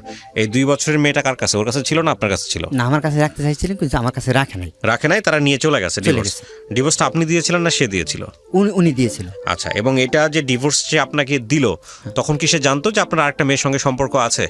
না, তখন সে জানতো না, এমনি এমনি ডিভোর্স দিয়েছে? কারণকে দেখাইছে? মানে তখন মানে আমার যে এই যে মানে মোবাইলে কথা বলতাম, মানে কারোর সাথে কথা বলতে গেলে আমাকে সন্দেহ করতো। না এই না, বিষয়টা নিয়ে উনি ঝগড়া ডিভোর্স হতো। দেখানোর কি কারণে ডিভোর্স দিয়েছে আপনাকে? পেপার পাইছেন? ডিভোর্সের পেপার পাইছেন? হ্যাঁ, কাগজপত্র পাইছেন? সেটা মানে সবার সম্মুখে হয়েছে। ওকে প্রিয় শ্রোতা, ছোট্ট একটা বিরতি নেবার আগে আপনাদের সবার জন্য বলছি, ঢাকা এফএম এর আরো একটি ইউটিউব পরে কিছুদিন পরে প্রেগনেন্ট হওয়ার পরে হ্যাঁ। বাচ্চা হওয়াকালীন মানে আমার যেটা মারা যায়, হ্যাঁ মারা যাওয়ার কালীন পরে ওই যেটা সে যে মানে স্বামী ছিল, হ্যাঁ। সে মানে অনেক টাকা পয়সা মালিক ছিল। হ্যাঁ আমার যে বউ ছিল সেটা মানে দেখতে একটু ভালো ছিল, সুন্দর সুন্দর ছিল। মানে প্রথম স্ত্রীর সঙ্গে সে সম্পর্কে জড়ায় পড়ে? মানে সম্পর্কে জড়ায় না। তাহলে অন্য একজনকে বিয়ে করছে? হ্যাঁ, বিয়ে করে নাই, বিয়ে করে না, তার সাথে ভাইগে গেছে। ভেগে গেছে। আচ্ছা, ইন দ্য মিন টাইম আপনি আনুষ্ঠানিকভাবে একটা মেয়েকে বিয়ে করছেন? হ্যাঁ, তার এটা 2 বছর পর। তার 2 বছর পর। আচ্ছা, যে মেয়েটাকে আপনি বিয়ে করছেন এই মেয়েটা কি পারিবারিকভাবে বিয়ে হয়েছে নাকি আপনি সেখানেও প্রেম করে বিয়ে করছেন? আমার দিক থেকেই বিয়ের আলোচনাটা হয়েছে আর কি। দ্বিতীয় স্ত্রীও আপনাকে পছন্দ করতো আগে পছন্দ থেকে? করতো। সেটা কত দিনের পছন্দ? সেটা কয়দিনের মধ্যে বিয়ে করছেন? পরিচয়ের কয়দিনের 3 মধ্যে? মাস। 3 মাস। আচ্ছা, এবার আসেন একটু। এই মেয়েটাকে আপনার জীবন সম্পর্কে জানতো যে একটা বউ ছিল, একটা হ্যাঁ। বাচ্চা ছিল, এবং এই যে একটা সম্পর্কে জড়াইছেন এটা কি জানতো না? হ্যাঁ, জানতো। যাকে বিয়ে আমার করার একটা- কথা ছিল সে তার সম্পর্কে জানতো? মানে যে না। দ্বিতীয় স্ত্রী হওয়ার কথা ছিল তার সম্পর্কে জানতো? না না না সেটা জানতো না। না, আচ্ছা, এখন যার কথা সাথে হচ্ছে প্রেম করি হ্যাঁ। মানে তার সাথে জানতো না। এবার আমাকে আপনি বলেন, এই সংসারটা চলাকালীন সময়, মানে দ্বিতীয় স্ত্রীকে বিয়ে করার সংসারটা চলাকালীন সময় কখন আপনার ওই যে প্রেমিকা যাকে আপনি পছন্দ করতেন সে আবার কখন ব্যাক করলো? কত বছর পরে? দ্বিতীয় সংসারটা শুরু হওয়ার কতদিন পরে? মানে আমি মেয়েটারে যখন বিয়ে করছি তার 1 সপ্তাহ পরেই আমাকে ফোন দিছে। ফোন দিয়ে কি বলে? তখন আমাকে বলতেছে যে মানে অপরিচিত একটা নাম্বার দিয়ে ফোন দিছে। তখন আমার বলছে যে তুমি অমুক? আমি কই হ্যাঁ আমি তো অমুক। পরে আমি ওর কথা শুনে বুঝে ফেলেছি তুমি কি কহা। আমি বললাম যে তুমি কই আছো? তুমি তো হঠাৎ করে এত বছর পরে 2 বছর 2.5 বছর পরে হঠাৎ করে আমাকে মনে করলা, কি মনে করে? পরে আমি তখন শ্বশুর বাড়ি, ওই শ্বশুর বাড়িতে আমি তখন মানে ওইখানে ফিরে নিতে গেছি আমি 1 সপ্তাহ পরে। পরে আমি কইলাম যে আমি তোমার সাথে পরে কথা বলতেছি, আমার সাথে মানে এখন সময় নাই, আমি সময় করে তোমাকে ফোন দেবো। এ কার নাম্বার? পরে আমি নাম্বারটা বলো যে এটা আমার নাম্বার, তুমি যে কোনো মুহূর্তে ফোন দিতে পারো। পরে আমি ওইখান থেকে রিটার্ন আসলাম। পরে এই মেয়েটা আমার সাথে যোগাযোগ মানে করা শুরু করলো। পরে আমি তার সাথে কন্টিনিউ কথা বললাম, মানে মানে যা জীবনের ঘটনাগুলো যে যার সাথে যা ঘটছে 2 বছরের মধ্যে। আপনি ওকে জিজ্ঞেস করলেন না তুমি কি হ্যাঁ, বিয়ে জিজ্ঞেস করছো করছি। কিনা? হ্যাঁ, আমি জিজ্ঞেস করছি। তুমি জিজ্ঞেস করলেন না যে বিয়ে করছো কিনা? তখন কি অ্যান্সার করলো সে? পরে আমারে বলছে যে আসলেও আমাকে কি যেন খাওয়াইছিল, মানে আমার কি জানি খাওয়াইয়া মানে ওর প্রতি আকৃষ্ট করছিল। বিয়ে করছিল তাকে? না, বিয়ে করে নাই। বিয়ে করে নাই। আচ্ছা, তারপর? তাকে 2 বছর মানে বিয়ে ছাড়াই মানে তাকে মানে তারা সংসার করছে। স্বামী স্ত্রীর মতো সংসার করছে 2 বছর। তারপর? পরে এটা আমাকে বলে নাই, কিন্তু আমি এটা পরবর্তী জানতে পারছি তার বিয়ে করার পরে। এটা তাকে বিয়ে করার পরে আমি জানতে পারছি। ও আচ্ছা, তার মানে আপনার দ্বিতীয় স্ত্রী থাকা অবস্থায় আপনি তাকে বিয়ে বিয়ে করেন। করছিলাম। দ্বিতীয় স্ত্রীকে জানাইছিলেন যে আপনি 3 নাম্বার বিয়ে করতে যাচ্ছেন বা আপনার প্রেমিকাকে বিয়ে করতে যাচ্ছেন? এটা কি জানাইছিলেন আপনি দ্বিতীয় স্ত্রীকে? জানান নাই নিশ্চয়ই। না, এটা আমি মানে আমার ফ্যামিলিকে জানাইছিলাম। ফ্যামিলিকে জানাইছিলেন কিন্তু বউকে জানান নাই? বউকে জানাই নাই। আচ্ছা, তারপর? আচ্ছা, এটা আমি জানাই নাই কেন মানে এবং গল্পের এটা কি মাঝখানে। আপনার মানে তৃতীয় স্ত্রী যিনি হলো, মানে আপনার যিনি প্রেমিকা, তিনি কি জানতো যে আপনার ঘরে দ্বিতীয় একটা স্ত্রী হ্যাঁ, আছে? আছে। সে জেনে শুনেই বিয়ে মানে করছে? জেনে শুনেই বিয়ে করছে। এবং সে এবং তারে আমি সবকিছু বুঝাইও বলছি আচ্ছা যে আমি যাকে বিয়ে করছি মানে তুমি আরেক সপ্তাহ আগে আমাকে ফোন দিলে না কেন? মানে আমি এভাবে সবকিছু বিস্তারিত তার কাছে মানে তার সাথে যে বিয়ে কইরা মানে এই সম্পর্কে জড়াইছি যে তার সাথে আমি মানে সে চলে আসার পরেও ওইখান থেকে চলে আসার পরেও তার সাথে আমি 5 বছর কন্টিনিউ কথা বলছি তার সাথে। 5 বছর 5-6 বছর কথা বলতেই আছি, মানে বন্ধুত্ব হিসাবে তখন কথা বলি। তখন 2 বউ যখন বিয়ে করছি, বিয়ে করার পরে আমি মানে বাসা নিছি আলাদা করে, জিনিসপাতি নিয়ে বাসা নিছি। বাসা নেওয়ার পরে আমি তো বাড়িতে যাই না, তখন বাড়িতে যাই না। তখন সে সন্দেহ করছে যে আমি বিয়ে করছি। এই মেয়েটার সাথে আগেও কথাবার্তা বলতো। আমার যে ওয়াইফ মেজো বউটা এটা জানতো যে মানে আমি এই মেয়েটারে বিয়ে করব এরকম মানে মানে সম্পর্ক যে তার সাথে, এটা সে বুঝা ফেলাইতো, বুঝতো। কিন্তু তারা যে বিয়ে করবো এই জিনিসটা বুঝতো না সে কখনো। তার সাথে আমি কথা বলি এই জিনিসটা জানতো। পরে মনে মনে টার্গেট করছে যে সে বিয়ে করছে, এরকম টার্গেট করে পরে আমারে মানে খোঁজ নিছে। আমি তো বাড়ির থেকে আগে ডিউটি করতাম ওইখানে। খোঁজ নিয়ে দেখলো যে আপনার বন্ধুদের মাধ্যমে সে জানলো আপনার সম্পর্কে, আমার সাথে জানলো। জানার পরে পরে সে হঠাৎ করে আচমকা দেখি মানে বাসায়, আচমকা মানে লাঞ্চে খাইতে বসছি, পরে বাসায় আসলো। বাসায় আসার পরে পরে আমি ঠান্ডা মাথায় বুঝাইলাম। পরে আমি কইলাম দেখো এখানে ভাড়াটিরা সবাই আমি যেটা করছি সেটা তোমাকে ঠান্ডা মাথায় বুঝাইয়া বলতেছি, আর আমি কেন বিয়ে করছি সেটা তুমি জানো। সেটা তোমার ব্যর্থতার কারণে আমি বিয়ে করছি। তোমার ব্যর্থতার কারণে আমি কিন্তু তোমারে মানে আমি পরে দ্বিতীয় বিয়ে করছি। আমি কিন্তু বিয়ে করার ইচ্ছুক ছিল না। বললো যে তুমি বিয়ে করলাতে আমার জানালে না কেন, লুকোচুরি কেন, তুমি পলায় আছো কেন, তুমি বিয়ে করে সুন্দর বাপের বাটার মতো বাড়িতে নিয়ে যাবা, তুমি এখানে কেন, আমার এই ধরনের কথা বলতেছে। পরে আমি বললাম যে ঠিক আছে তুমি ঠান্ডা মাথায় এখানে বসো। বসার পরে দুজনে মিট করে কথা বলি। সে এখানে বসলো না, ওই যে পরে যে যারা বিয়ে করছি, যারা প্রেমিকা হুম যেটা বিয়ে করলাম সিমলা করছে কি, হঠাৎ করে রুম থেকে বেরোয়া সে অফিসে চলে গেছে। হুম মানে এখানে ও ভয় পেয়ে গেছে, যেখানে কিছু হবে, মানে ঝগড়াঝাটি হবে যদি হয়ে জায়গা, সে ভয় পেয়ে অফিসে চলে গেছে না খাই। ভাত খাইতেছি, কেবলই বসছি, তখন রুমে গেছে। হুম তো অফিসে চলে গেছে। অফিসে চলে যাওয়ার পরে তো আমি ওরে খুঁজি, পরে ওর ফোনটার সাথে ছিল, আমি ফোন দিছি। ফোন দেওয়ার পরে আমি জিজ্ঞেস করছি তুমি কই? কয় আমি অফিসে আছি। আচ্ছা ঠিক আছে, তুমি অফিসে ঢুকো, আমি আসতেছি। হুম আমিও তো অফিসে ঢুকবো। পরে বুঝাইয়া, মানে আমার যে বড় বউ, মেজো বউ, সেটাকে বুঝাইয়া বাড়িতে পাঠাইলাম।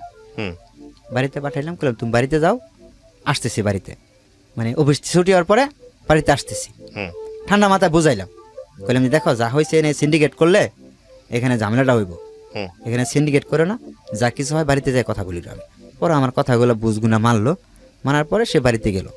বাড়িতে যাওয়ার পরে বাড়িতে যায় কান্নাকাটি, মানে অনেক কান্নাকাটি করছে। বাড়িতে ফোন দিছে, ওদের বাড়িতে ফোন দিছে যে এর কারণে বিষয়, তোমার জামাই তো বিয়ে করছে, তোমাদের জামাই আরেকটা বিয়ে করছে, সে এখানে থাকে, আমার এখানে আসে না। সে এখানে আরেকটা মেয়ে নিয়ে বিয়ে করে আলাদা রুম নিছে। মানে আরও খাট খুট এগুলা কিনছি, মানে খাট কিনছিলাম, মোটরসাইকেল বেচে ফেলাইছিলাম, মোটরসাইকেল বেচে এগুলা খাট খুট আমি কিনছি যে সে এগুলা মানে জানছে। আমি আবার সেগুলো মিথ্যা কথা বলছিলাম যে খাট আমার বন্ধু নিছে, মানে খাট আমার বন্ধুরে কিনে দিছি আমি, মানে তার টাকা দিয়ে আমি কিনে দিছি। কিন্তু আমি যে মোটরসাইকেল বেচে খাট কিনছি আমার জন্য, সেটা কেমনে জানি শুনছিল, পরে আমি সেটা অস্বীকার করছি। তো এইগুলো অনেক কিছু বলছে যে তারা সেখানে আলাদা সংসার সাজাইয়া নিছে, সব কিছু বলছে। বলার পরে সেখান থেকে আমার শ্বশুরবাড়ির থেকে আমার শ্বশুর, আমার এক ভাইরা আর সম্বন্ধী এরা আসলো। আসার পরে এখান থেকে পরে বাসায় আসলো পরের দিনই, সেটা হুম সেদিন তো না, পরের দিন বাসায় আসলো। সেদিন আমি বাড়িতে যে না যাইয়া পরে ওরে বললাম যে তুমি একটু সরে থাকো, হয়তো জিনিসটা প্রকাশ হয়েছে, তোমার এই বাসায় রাখা যাবে না, বাসায় রাখলে তোমার এসে যদি নিয়ে যায়, তোমার উপরে টর্চারিং যদি করে, তো তুমি বিনা দোষে টর্চারিং হবা কেন? বরঞ্চ আমি এদের সাথে মোকাবেলা করি, যাই কিছু করি, এটা আমি বোঝাবো, বাড়ির জামালাটা আমি মিটাবো, তুমি একটু সরে থাকো। পরে ওরে আমি মানে আমার ওরও একটা বান্ধবী থাকে নরসিংপুরে, ওই নরসিংপুরে পাঠাইয়া দিছি। ওরে নরসিংপুরে পাঠাই দিই ওর বান্ধবীর কাছে। আমি বললাম তোমার বান্ধবীর বাসায় যাও তুমি, আমি এদিক দিয়ে ট্যাকেল দিতেছি। এই নরসিংপুরে মানে থুয়ে আসতে গেলাম আমি সাথে সহ, কয় আমার মানে তুমি সাথে নিয়ে থুয়ে আসো। পরে আমি ওইখানে গেলাম, যাওয়ার পরে এখান থেকে আমার শ্বশুর, আমার মানে ভাইরা, এরা সবাই বাসায় এসে মানে খুঁজতেছে, বাসায় তালা মারা। পরে আশেপাশের রুমার যারা আছে তাদের কাছে জিজ্ঞেস করছে, কয় তারা তো সকালেই চলে গেছে এখান থেকে, অফিসে যায় নাই, তারা জানি কোন জায়গায় চলে গেছে। পরে এখান থেকে আমার শ্বশুর মানে সবাই ওরা বাড়িতে গেছে। পরে বাড়িতে যায় হেরা সবার সাথে কথাবার্তা বলতেছে যে মার সাথে, বোনের জামার সাথে। বড় ভাই তো বাহিরে থাকে, আমার বড় ভাই তো নাই, আমার আব্বা মারা গেছে অনেক আগেই। এই মানে দ্বিতীয় স্ত্রী বিয়ে করার পরে কিছুদিন পরেই আমার আব্বা মারা গেছে। বাবা নাই, মা আছে বাড়িতে, বোন আছে, বোন জামাই আছে। তাদের সাথে কথাবার্তা বলতেছে, মানে কথা বলার কালীন পরে তারা এক পর্যায়ে তাদের মেয়ে রাখবে না, এখানে নিয়ে যাবে, আপনার ছেলে বিয়ে করছে। পরে তারা আমার আগে অনেকবার ফোন করলো, আসো তোমার সাথে কথা বলি, তুমি বিয়ে করছো বেশ ভালো কথা, একটা না 10টা করো, সমস্যা নেই, তুমি ভাত কাপড় দিয়ে পালবা। তারা এই কথা বলতেছে, মানে আমার শ্বশুরও বলতেছে, আমার সম্বন্ধী বলতেছে, তুমি বিয়ে করছো, তুমি ভাত কাপড় দিয়ে পালতে পারলে আমার সমস্যা নাই তো। তারা এই কথা বলতেছে, তুমি বিয়ে করছো, সমস্যা নাই, তুমি আসো এখানে, তোমার সাথে মানে একটা কথা বলি। পরে আমি ওইখানে গেলাম না, আবার আমি পরে তাদের সাথে মোকাবেলা হইলাম না। পরে ওই জ্বরে নিয়ে যে বান্ধবীর বাসায় গেলাম, ওইখানে রাত রইলাম, ওইখানেই ওই বান্ধবীর রুমে, বান্ধবীর সহ আমি ওইখানে রইলাম। থাকার পরে আমার যে মানে বউরে আমি বারবার রিকোয়েস্ট করছি, ওরে আমি একটা কথাই বলছি, মানে আইরিনের মাও, তুমি যদি এখান থেকে চলে যাও, তুমি কিন্তু কখনোই এখানে আসতে পারবে না। চলে যাইতেছে মানে বলতেছে যে তুমি যদি না আসো, তাহলে আমারে কিন্তু আব্বা আম্মা, আমার দুলাভাই নিয়ে যাবো এখান থেকে, রাখবে না, তোমার আসতে হইবে এখানে, তুমি এসে আমার এখানে রাখো।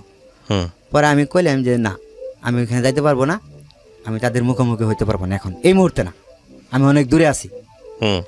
তুমি বলো যে আমার জামাই বিয়ে করছে, যা কিছু করছে, আমি এখানে থাকবো। হুম আমার জামাই তো আমার ভরণ পোষণ করতেছে, আমার তার মানে বাদ দিয়ে কিছু করতেছে না, খাবার দাবার তো সব কিছু দিতেছে, তুমি এই কথা বলো। তারা আমি এই কথা বলছি। এই বিষয়টা নিয়ে আমার যে বউর শারীরিক সমস্যা ছিল, এটা মানে ওদের ফ্যামিলির থেকেও জানে, আমার ফ্যামিলির থেকেও জানে, সবাই জানে। আমি নিজে ডাক্তার দেখাইছি পর্যন্ত। হুম পরে আমি কইলাম যে তুমি যদি যাওগা এখান থেকে, মানে তেলে কিন্তু আর কখনোই আসতে পারবে না এখানে, হুম তোমাকে যাই আনবো না আমি। হুম তার কারণ আমি যাই কিছু করছি না কেন, একমাত্র তোমার অবহেলার কারণে আমি করছি। তোমাকে বিয়ে করছিলাম, মানে পছন্দ করে বিয়ে করছিলাম, তোমাকে ফালাই দেওয়ার জন্য বিয়ে করি নাই। বলার পরে তারপরেও সে চলে গেল তার বাবা যখন মা আপনি এখানে। তৃতীয় স্ত্রীর সঙ্গে? হ্যাঁ, আচ্ছা। তখন আমার তৃতীয় স্ত্রীর সঙ্গে চলে যাওয়ার পরে পরের দিন সকালবেলা, ওরা যেদিন বিকালবেলায় চলে গেল, হুম তার পরের দিনই সকালবেলায় ফোন দিছে আমাকে। ফোন দিছে, ফোন দেওয়ার পরে মানে বলতেছে, কয় তুমি যদি না আসো আমার এই না নিতে, মানে তোমার পরিস্থিতি কিন্তু খারাপ হবো। তুমি যে বিয়ে করছো, তোমার বিরুদ্ধে অ্যাকশন নেব, তোমার বিরুদ্ধে মামলা করব। আমি চাই না যে তোমার কোনো ক্ষতি করুক, তোমার কোনো অ্যাকশনে যাক। তুমি বিয়ে করছো, তোমার বউ আমি মেনে নিছি, কিন্তু তুমি আইসা আমাকে নেও। মানে আমার দ্বিতীয় স্ত্রী এটা আমাকে বললো। হুম পরে আমারে বললো যে তুমি যার সাথে বিয়ে করছো, যারে বিয়ে করছো, ওই সিমলারে ফোন দাও, আমি তো কথা বলবো। হুম পরে ওরা দুজনে কথা বললো ফোনে। তার পরের দিন সকালবেলা, যার বান্ধবীর বাসায় যে আমি আসছিলাম, হুম। তার পরের দিন সকালবেলা ওরা দুজনে কথা বললো। কথা কি জানি বললো ফোনে। বলার পরে ও বলতেছে যে তুমি আর আনতে যাও, ও কইতেছে যে যে তুমি আমার নিতে আসো। হুম যে তুমি কি মানে ঠিকভাবে বলতেছো, ঠিক করে কথা বলতেছো, আমি আর আনতে যাব? কহ যাও তুমি। কই যাও, এটা আমি বুঝবো, তুমি যাও। আমি কই তুমি কি সুস্থ আছো? আমি এই কথাটা বলছি, তুমি কি সুস্থ আছো? হুম মানে ওরা আমি এই কথাটা বলছিলাম, বইলা বিয়ে করছি, যে আইনের মাইরে আমি কখনোই মানে ছাড়তে চাই না। তোমারে বিয়ে করার পরে সে যদি তোমাকে মাইনে নিয়ে ভাত খাইতে পারে, তাহলে সে তারে আলাদা বাড়িঘর, মানে যে বাড়িতে আছে ওইখানে থাকবো, আর তোমার আলাদা বাড়িঘর করে দিব আমি। হুম এই কথাটা মানে তার সাথে আমি শেয়ার করে বিয়ে করছি তারে। পরে কয় ঠিক আছে, তুমি ওরে যাই নিয়ে আসো। তোমার ওইখানে মারে কাটে কি করে না করে এটা আমি মানে যদি তোমার নিয়ে ফাঁসায় ওইখানে, আমি তোমার ওইখান থেকে ছুটে আনবো। তোমার এইরকম মানে এই এই আবার এই এই কথা বলতেছে। কয় তুমি বিয়ে করছো, আমি এটা মাইনে নিছি, হুম কিন্তু তুমি এখান থেকে আমার মিথ্যা কথা বললে তুমি খালি তোমার বাড়িতে নিয়ে যাও, আমি ওরে মাইনে নিম। আমি ওরে মাইনে নিয়ে যদি খাইতে পারি, তাহলে মানে আর কেউ তো সমস্যা নাই, আমার বাবা মার সমস্যার কথা থাকার কথা না। যাই হোক, কি করেছেন আপনি তারপরে? পরে ওইখান থেকে যাই হোক মানে মিথ্যা কথা বললে আমি নিয়ে আসলাম যে আমি বিয়ে করি নাই, যা যা করছি এটা আমি ভুল করছি, এটা আমি সমাধান মানে আমি এটা সমাধান করব, আমাদের কিছু করা লাগবে না। হুম পরে ওইখান থেকে তারপরের দিন তারা সাথে করে নিয়ে আসলাম, বাচ্চার মারে নিয়ে আসলাম। বাচ্চার পরে নিয়ে আসার পরে বলতেছে যে সে আবার ও ফোন দিয়া বললো যে তুমি ওদের বাড়িতে গেছে, হুম আমার তৃতীয় স্ত্রী ওদের বাড়িতে গেছে, ওদের বাড়িতে বাড়িতে এসে হেরা ফোন দিছে যে তুমি আসো। আপনি এখন বর্তমানে কোন স্ত্রীর সঙ্গে আছেন? দ্বিতীয় স্ত্রী, মানে যেটা আপনার মোটামুটি দুই ফ্যামিলি থেকে জেনে শুনেই বিয়েটা হয়েছিল, তাই তো? হ্যাঁ। আচ্ছা, মানে আইরিনের মা, আইরিনের তাই তো? মা, হ্যাঁ। তৃতীয় স্ত্রীর ঘরে কি আপনার কোনো বাচ্চা কাচ্চা আছে? তৃতীয় স্ত্রী করে না, এবং তৃতীয় স্ত্রীর সঙ্গে আপনার ছাড়াছাড়ি হয়ে গেছে? ছাড়াছাড়ি হয়ে গেছে। ও চলে গেছে নাকি আপনি ডিভোর্স দিয়ে দিয়েছেন? ওই চলে গেছে। ওই চলে গেছে। আপনার এই ঘটনাটার পিছনে অনেক জটিলতা আছে, অনেক প্যাচ আছে। প্যাচ আছে। হ্যাঁ, অত প্যাচ দিয়ে এমন অবস্থা হবে যে রাতের বেলা লোকজনের ঘুমও হবে না। শুধু ঘুমটুমটা আমার তো মনে হয় মাথা খারাপ হয়ে 3 দিন ঘোরাঘুরি করবে যদি এই পুরো গল্পটা আমি আপনার এই প্যাচ ঘোষ জায়গা থেকে তুলে ধরতে পারতাম। আমি সে জায়গায় যেতে চাই না, কারণ এই স্টোরিটা প্যাচের হবে, এটাই স্বাভাবিক। 3টা বিয়ে কয় বছরের মধ্যে? 2 সাল থেকে শুরু করে। হ্যাঁ, তারপর লাস্ট বিয়েটা কয় সালে? লাস্ট বিয়ে হয়েছে এই 20 সালে। আচ্ছা, তার মধ্যে সময় অনেক, 18 বছর। 2002 সাল না 20 সাল? 20 সাল। 20 সাল, 2002 থেকে 20, তার মধ্যে 3টা বিয়ে করছেন। বাচ্চা কাচ্চা কয়টা? বাচ্চা প্রথম ঘরের ঘরে একটা মেয়ে ছিল, চলে প্রথম ঘরে গেছে। একটা মেয়ে। মেয়ে তো বয়স হয়ে গেছে অনেক। হ্যাঁ, মেয়েটার আমি নিয়ে আসছিলাম এখানে। আবার নিয়ে আসছেন? হ্যাঁ। মেয়েটাকে এখন আপনার জিম্মায় থাকে? মানে এখন ছিল, আবার ওই যে ঈদের পরে চলে গেছে। চলে গেছে। আপনার বাচ্চা কাচ্চা কয়জন? আপনার দায়িত্বে আছে কয়জন? আমার দায়িত্বে 2 জন আছে। 2টাই মেয়ে? না, একটা ছেলে একটা এক মেয়ে? ছেলে। এটা সবই ওই আইরিনের মার? হ্যাঁ। আচ্ছা, আপনি গল্পটা কেন বলতে আসলেন আজকের এই রেডিওতে? এই যে তৃতীয় স্ত্রী যে হ্যাঁ, এই মেয়েটা আমার সাথে এমন কিছু করছে যে আমি গল্পের মানে এই মেয়েটা আপনার সাথে যাই করুক, এই মেয়েটাকে যে করার সুযোগ আপনি দিয়েছেন বলেই করছে। হ্যাঁ, আপনি সেটা কি আমি focus সুযোগ করেন? দিছি, ঠিক আছে, কিন্তু ভুলটা কি ওই মেয়ের না আপনার? হ্যাঁ, ভুলটা কার? ভুলটা আমার।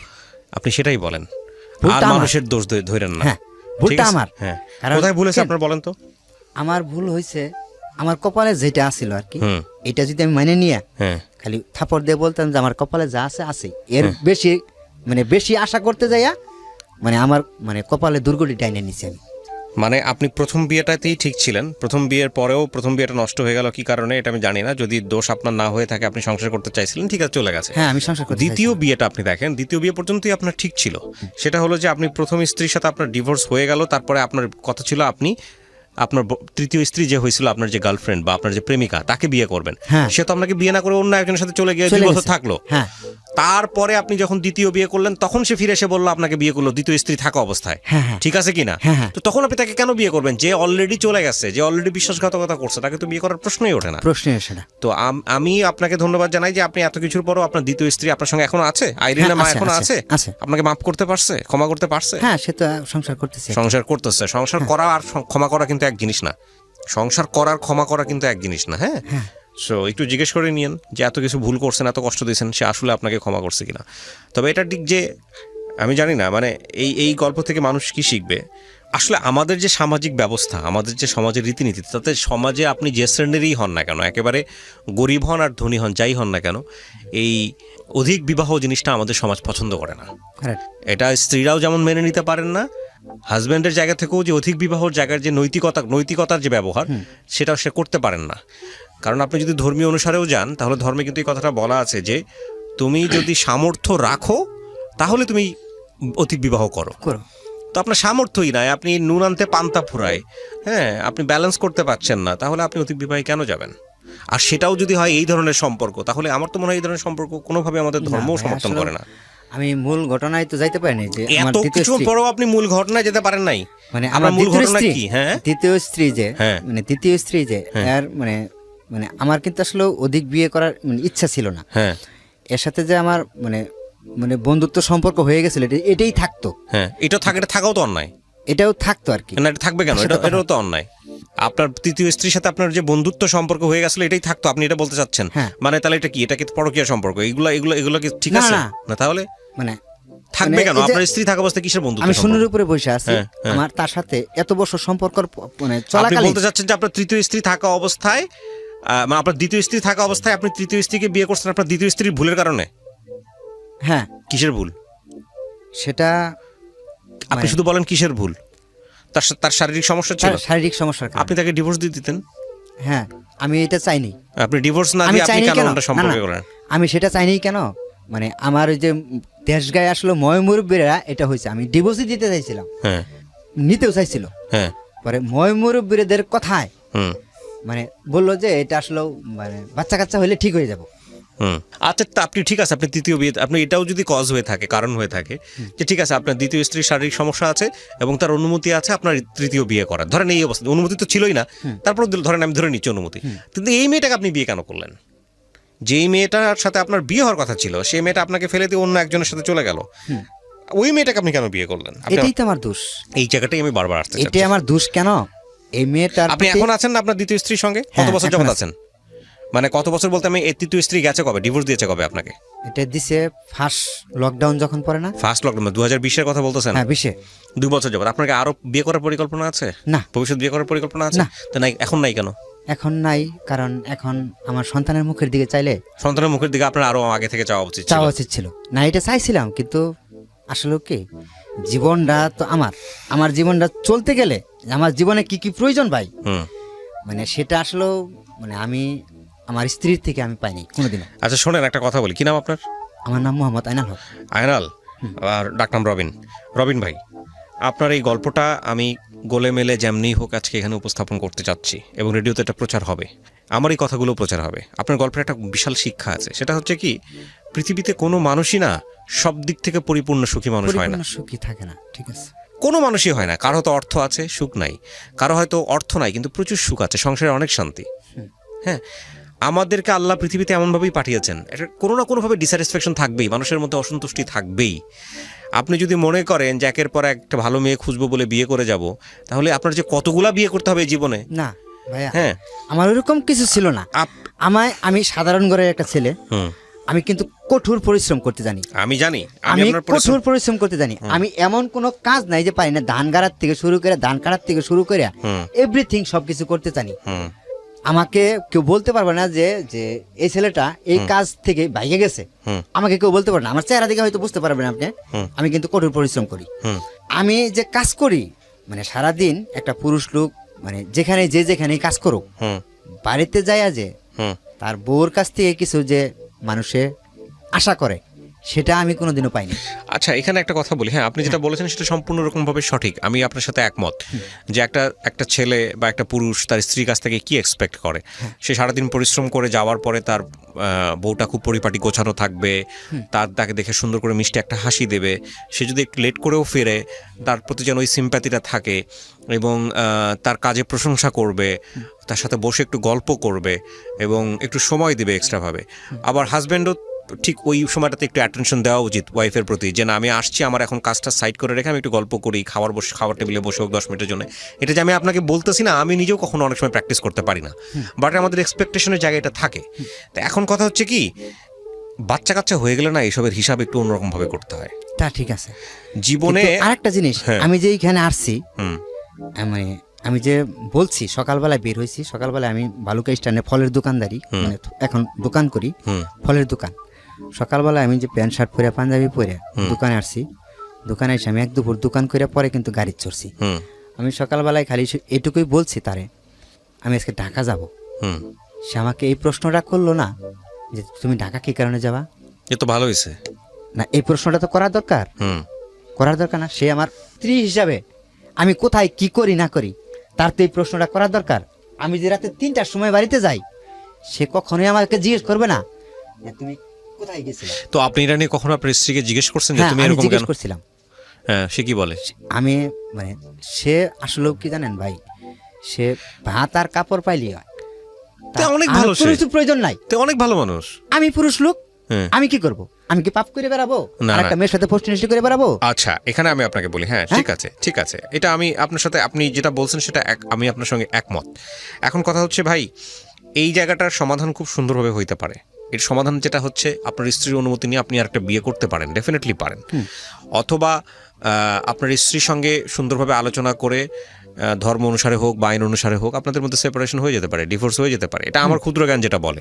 আরেকটা পয়েন্ট হতে পারে, সেটা হচ্ছে অত্যন্ত মানবিক একটা পয়েন্ট, সেটা হচ্ছে বছরের পর বছর তাকে বোঝানো, সময় ধরে তাকে বোঝানো, ধৈর্য ধরে তাকে বোঝানো, তার মধ্যে পরিবর্তন আনার চেষ্টা করা। আমি বহু চেষ্টা করছি। আচ্ছা, যদি আজকে আপনি বিয়েটা হয়েছে, যদি আপনি ফেল করেন, আমি বলতেছি, আর যদি আপনি ফেল করেন, যদি আপনি মনে করেন যে এই মানুষটাকে দিয়ে আপনার হবে না, সেক্ষেত্রে ধর্মীয় এবং আইনগত দুই জায়গা থেকে আপনার সুযোগ আছে নতুন একটা জীবন বেছে নেওয়ার। আমি আপনার সাথে এই বিষয় নিয়ে আমি আপনাকে বলতেছি না সুযোগ নাই। আচ্ছা, এখন এবার আপনি আমাকে আসেন, কিন্তু আমার প্রসঙ্গ তো সেটা না। আমার প্রসঙ্গ হচ্ছে, আপনি যাকে তৃতীয় স্ত্রী হিসেবে নিলেন, যদি আপনার দ্বিতীয় স্ত্রীর এই কারণেই হয়ে থাকে, তাহলে তৃতীয় স্ত্রী হিসেবে যাকে নিয়েছেন সেটাও তো আপনি ভালো মানুষ বা পারফেক্ট মানুষটাকে বাঁচেন নাই।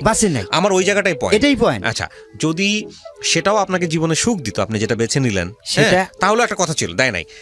সো আমি যেটা মনে করি যে সেটা হচ্ছে, আপনি যদি অন্য সম্পর্কেও যেতে চান, আপনার বৈধ সম্পর্কেও যদি যেতে চান, তাহলে আপনার এই স্ত্রীর অনুমতি ক্রমে আপনি একটা সুন্দর সম্পর্ক না, বেছে আমি আর নিতে যেতে চাই না। আচ্ছা, এখন যেতে চান না কেন? আমি যেতে চাই না কারণ এখন মানে আমার সামনে 3টা সন্তান। তাহলে একটু আগে যে আপনি এখন যে কথাটা বললেন যে আমি এটা সবকিছু মাটি পুরুষ দিচ্ছি, মানুষ, আমি এই মাটিটা অনেক আগে দেওয়া উচিত ছিল। আমি তো সেটাই বলতেছি। এটা আপনি আমার যেহেতু মন থেকে, আমি আমার মন থেকে আমার শোনেন, জীবনের রবিন, শোনেন। শখ আল্লাহ সবকিছু মাটি দিচ্ছি। আপনি যদি আরো আগে মাটি দিতেন, তাহলে হয়তো আপনার এই তৃতীয় ভুলটা হতো না। আমি আপনাকে এটাই বলতে চাচ্ছি। হ্যাঁ, আর দ্বিতীয় কথা হচ্ছে যে আপনি যে পজিশনে আছেন, আপনার নিডের জায়গা থেকে, আপনার প্রয়োজনের জায়গাটা থেকে, সেটা শতভাগ সঠিক। সেটা যদি আপনি আপনার সন্তানদের কারণে মাটি দিয়ে থাকেন বা যেটার কারণে মাটি দিয়ে থাকেন, তাহলে এটা আপনার আরো আগে মাটি দেওয়া উচিত মাটি ছিল। দেওয়া দরকার ছিল। বুঝাইতে পারছি? আমি ওই পয়েন্টে আসতে চাচ্ছিলাম। আমার এই পয়েন্টের কোনো কথাই নাই। একটা যেটা হচ্ছে, বাবা মা হয়ে যাওয়ার পরে না আসলে নিজেদের এই বিষয়গুলো নিয়ে আসলে অত চিন্তা করার সুযোগ থাকে না। আমার মনে হয় সেই জায়গাটাই ফোকাস করা উচিত, যে একটা সন্তান নিয়ে আসছে দুনিয়াতে। কিন্তু আমার মানে মানে মানে ভোটার আইডি কার্ডে 35 বছর বয়স দেওয়া আছে, ওইখানে আমার বয়সটা বাড়ানো দেওয়া আছে। কিন্তু আমি কিন্তু আসলে মানে আমার বয়সটা অতটা না। কিন্তু আমি এই অল্প বয়সের মধ্যে 30-32 বছর বয়সের মধ্যে আমি 3টা সন্তানের বাবা হয়ে গেছি। মানে আমি যখন এই মাথার মধ্যে মানে মাথার ভিতরে যখন এই জিনিসগুলো ঢুকাই না এখন, তখন আসলে আমার জীবনের সকালাদের কথা এখন আমি সবকিছু ভুলে যাই। মানে আমার জীবনের যে ব্যক্তিগত কিছু চাওয়া, মানে এইটা আমি ভুলে যাই। আবার কিছু কিছু সময় যখন আমি বাড়িতে যাই, হুম মানে আমি কাজ শেষে যখন বাড়িতে যাই, তখন আমার বাড়ির পরিবেশ দেখা তখন মনে হয় যে কি করি আমি।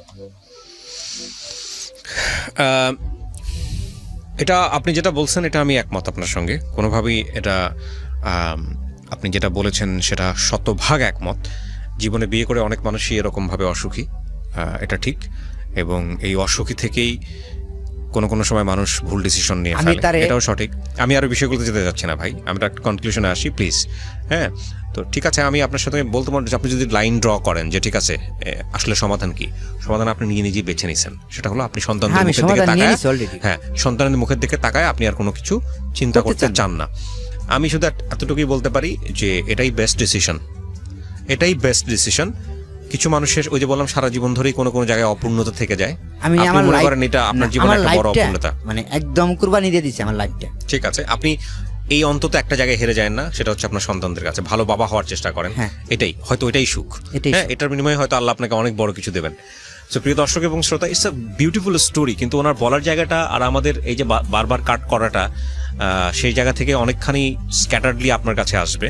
কিন্তু এটা একটা খুব জটিল একটা সমীকরণ। এই জটিল সমীকরণের জায়গাটা যদি খুব সুন্দর করে প্রেজেন্ট করা যেত তাহলে কোনো অংশেই এটা সিনেমা বা নাটকের চাইতে কম নয়। এই যে জটিল সমীকরণ, এই যে বৈবাহিক জীবনে পরপর 3টা মানুষ স্ত্রী, এবং সেই 3টা স্ত্রীর কোনো স্ত্রী তার জীবনে পারফেক্ট হলো না, এবং তার মধ্য দিয়ে এই 30-35 বছরে এসে জীবনে একটা জায়গায় থিতু হওয়া যে না আমার সন্তানদের জন্যই বাকি জীবনটা কাটাতে হবে। It's a great decision. আমি তো মনে করি এটা একটা খুব ভালো উদাহরণ হতে পারে। তবে এটা ঠিক বিয়ের ক্ষেত্রে বারবারই যে কথাটা বলেছি সবসময় অনুষ্ঠানে রেডিওতে, সেটা হলো বিয়ের ক্ষেত্রে অবশ্যই চিন্তা ভাবনা করে তারপরে সিদ্ধান্ত নেওয়া উচিত। এবং আমি মনে করি প্রত্যেকটা পরীক্ষায় যেরকম আমাদের উতরে যাওয়ার জন্যে প্রিপারেশন দরকার হয়, প্রত্যেকটা পরীক্ষায় আমাদের যেরকম উতরে যাওয়ার জন্য নিজেকে প্রস্তুত করার প্রয়োজন হয়, মানে একেবারে কি বলা যেতে পারে ফিজিক্যালি অ্যান্ড মেন্টালি। তো সেই জায়গাটা থেকে আমি মনে করি বিয়েটার ব্যাপারেও আমাদের প্রস্তুতির একটা প্রয়োজন আছে। যে আমি আসলে একটা মানুষের সাথে সংসার করতে যাচ্ছি মানেই হচ্ছে আমি তাকে টেকেন ফর গ্রান্টেড নিব না। সেখানে আমার কিছু দায়িত্ববোধ আছে, সেখানে শুধু সে না তার পরিবারের প্রতি আমার দায়িত্ববোধ আছে, এবং ওই মানুষটাকে আমি আমার লাইফে কী জন্য নিচ্ছি, ওই মানুষের কাছ থেকে আমি কি এক্সপেক্ট করি। এটা বেশিরভাগ ক্ষেত্রে আমরা উল্টোটা চিন্তা করি। বেশিরভাগ ক্ষেত্রে চিন্তা করি আমার জীবনে রাজকন্যা আসবে, আমার জীবনে রাজপুত্র আসবে। আমরা চিন্তা করি যে রাজকন্যা এসে আমার জীবনটাকে আলোকিত করে চলবে, মানে আমার কোনো দায়িত্ব আছে তার প্রতি সেটা ভুলে যাই। এবং একইভাবে রাজপুত্র এসে আমার জীবনটাকে আলোকিত করে তুলবে। তো এই বিষয়গুলো চিন্তা ভাবনা থেকে, এই ফ্যান্টাসি থেকে আমাদের বের হয়ে আসতে হবে। রিয়েল লাইফ নিয়ে ভাবতে হবে যে একটা মানুষ এরকম হয়, একটা মানুষের সাথে স্টে করতে গেলে একই বাথরুম একই ওয়াশরুম শেয়ার করতে হয়, একই বেডরুম শেয়ার করতে হয়, হ্যাঁ অনেক কিছু শেয়ার করতে হয়, এবং এই শেয়ারিংয়ের জায়গায় অনেক কিছুই ডিসিমিলারিটিস চোখে পড়ে।